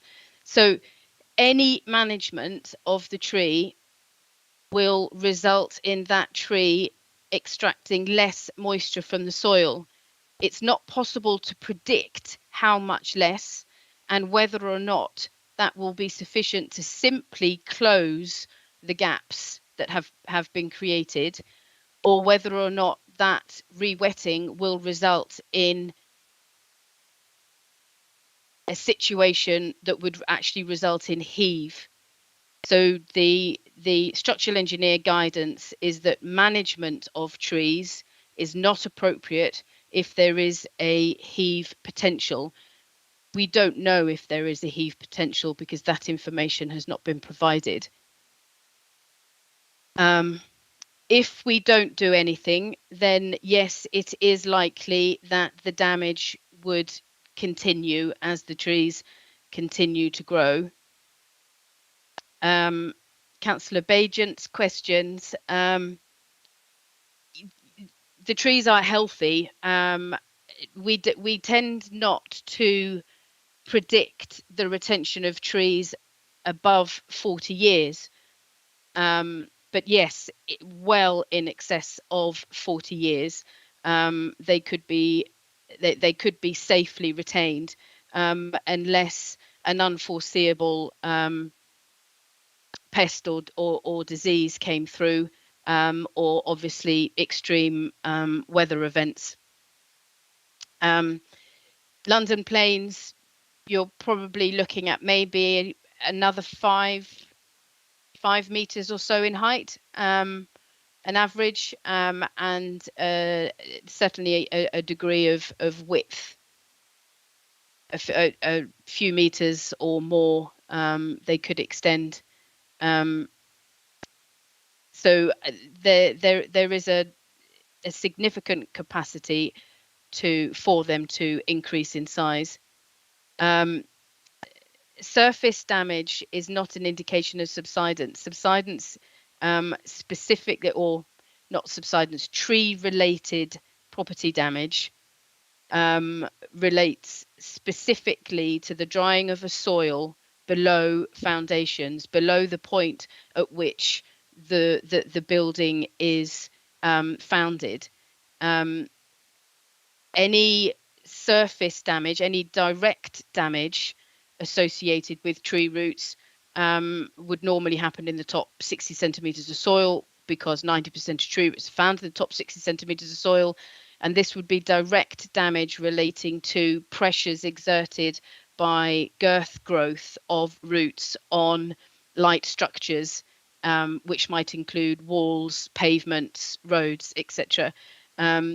Subsidence is a result of indirect damage. It's not a physical pressure that the tree roots put on the building. It is the indirect result of moisture uptake from the leaves through the normal respiration processes that results in excessive amounts of soil being excessive amounts of moisture being taken out of the soil.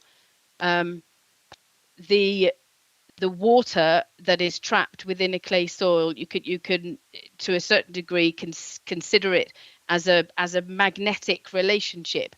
The soil holds on quite firmly to the water particles.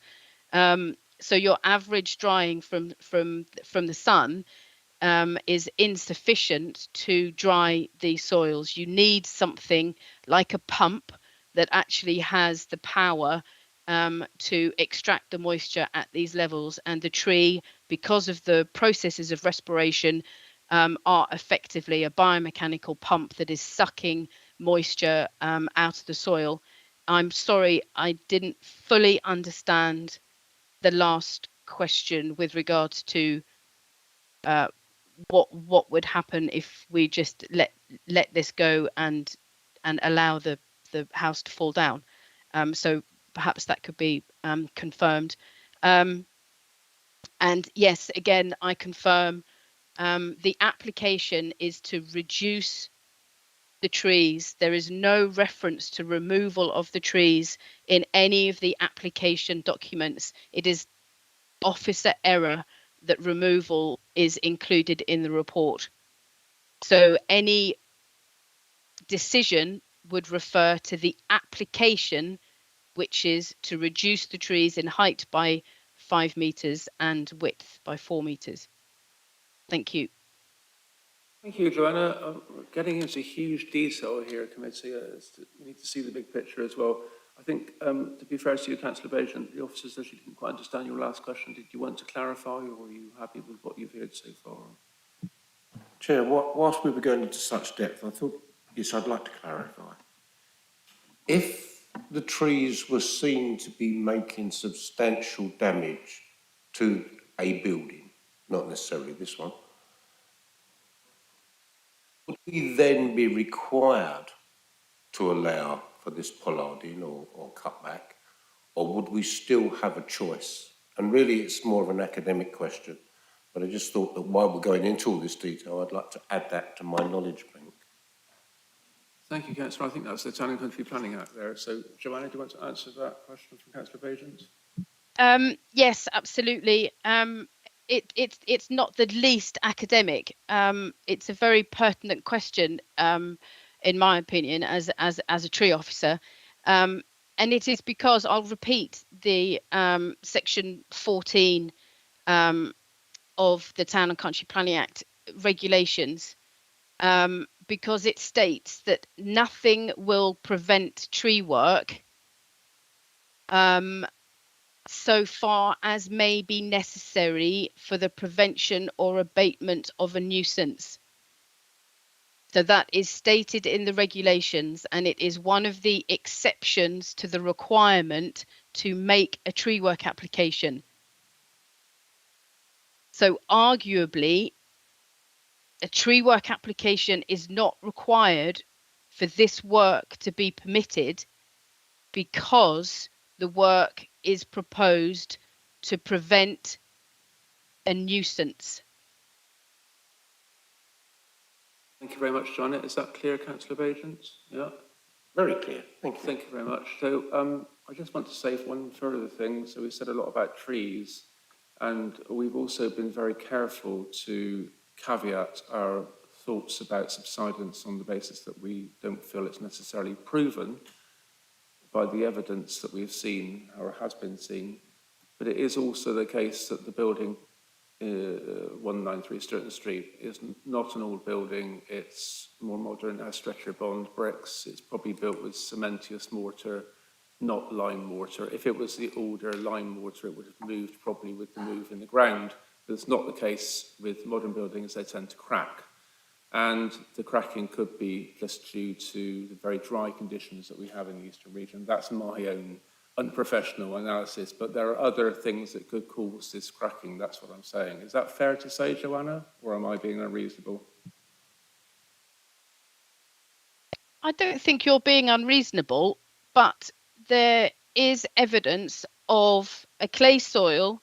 There is evidence that that clay soil is desiccated, and there is evidence that the ground is moving and that that movement is seasonal. The weather in the region would not have an impact on the dryness of a soil to the depth of the foundations.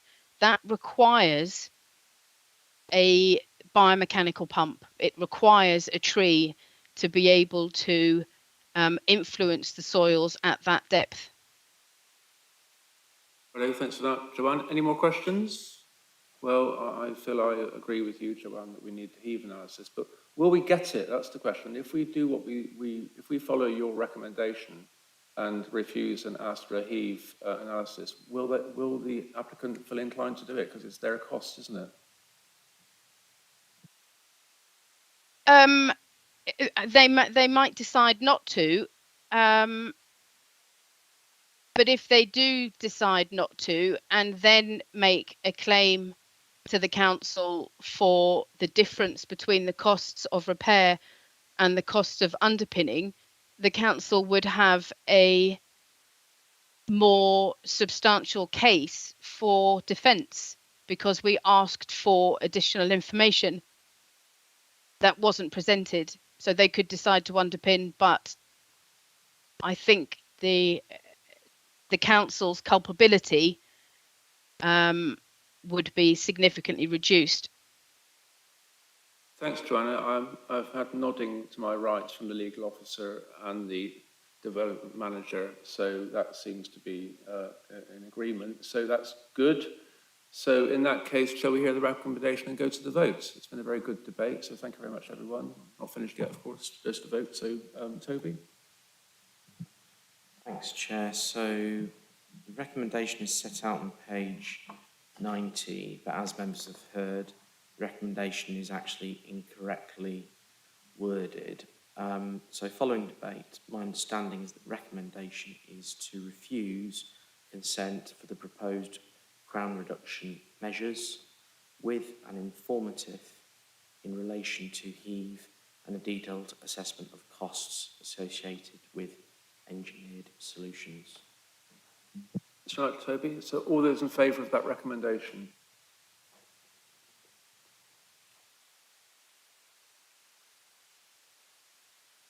Five, Chair, because Councillor Bennett cannot vote. Pardon? I think she withdrew from the vote, and you said at the beginning, Chair, that's why I was checking my understanding earlier. Councillor Bennett is voting, yeah. Include Councillor Bennett in the numbers, so that's 6, is it? Should we vote again, those in favour of the recommendation? 6 then, Chair.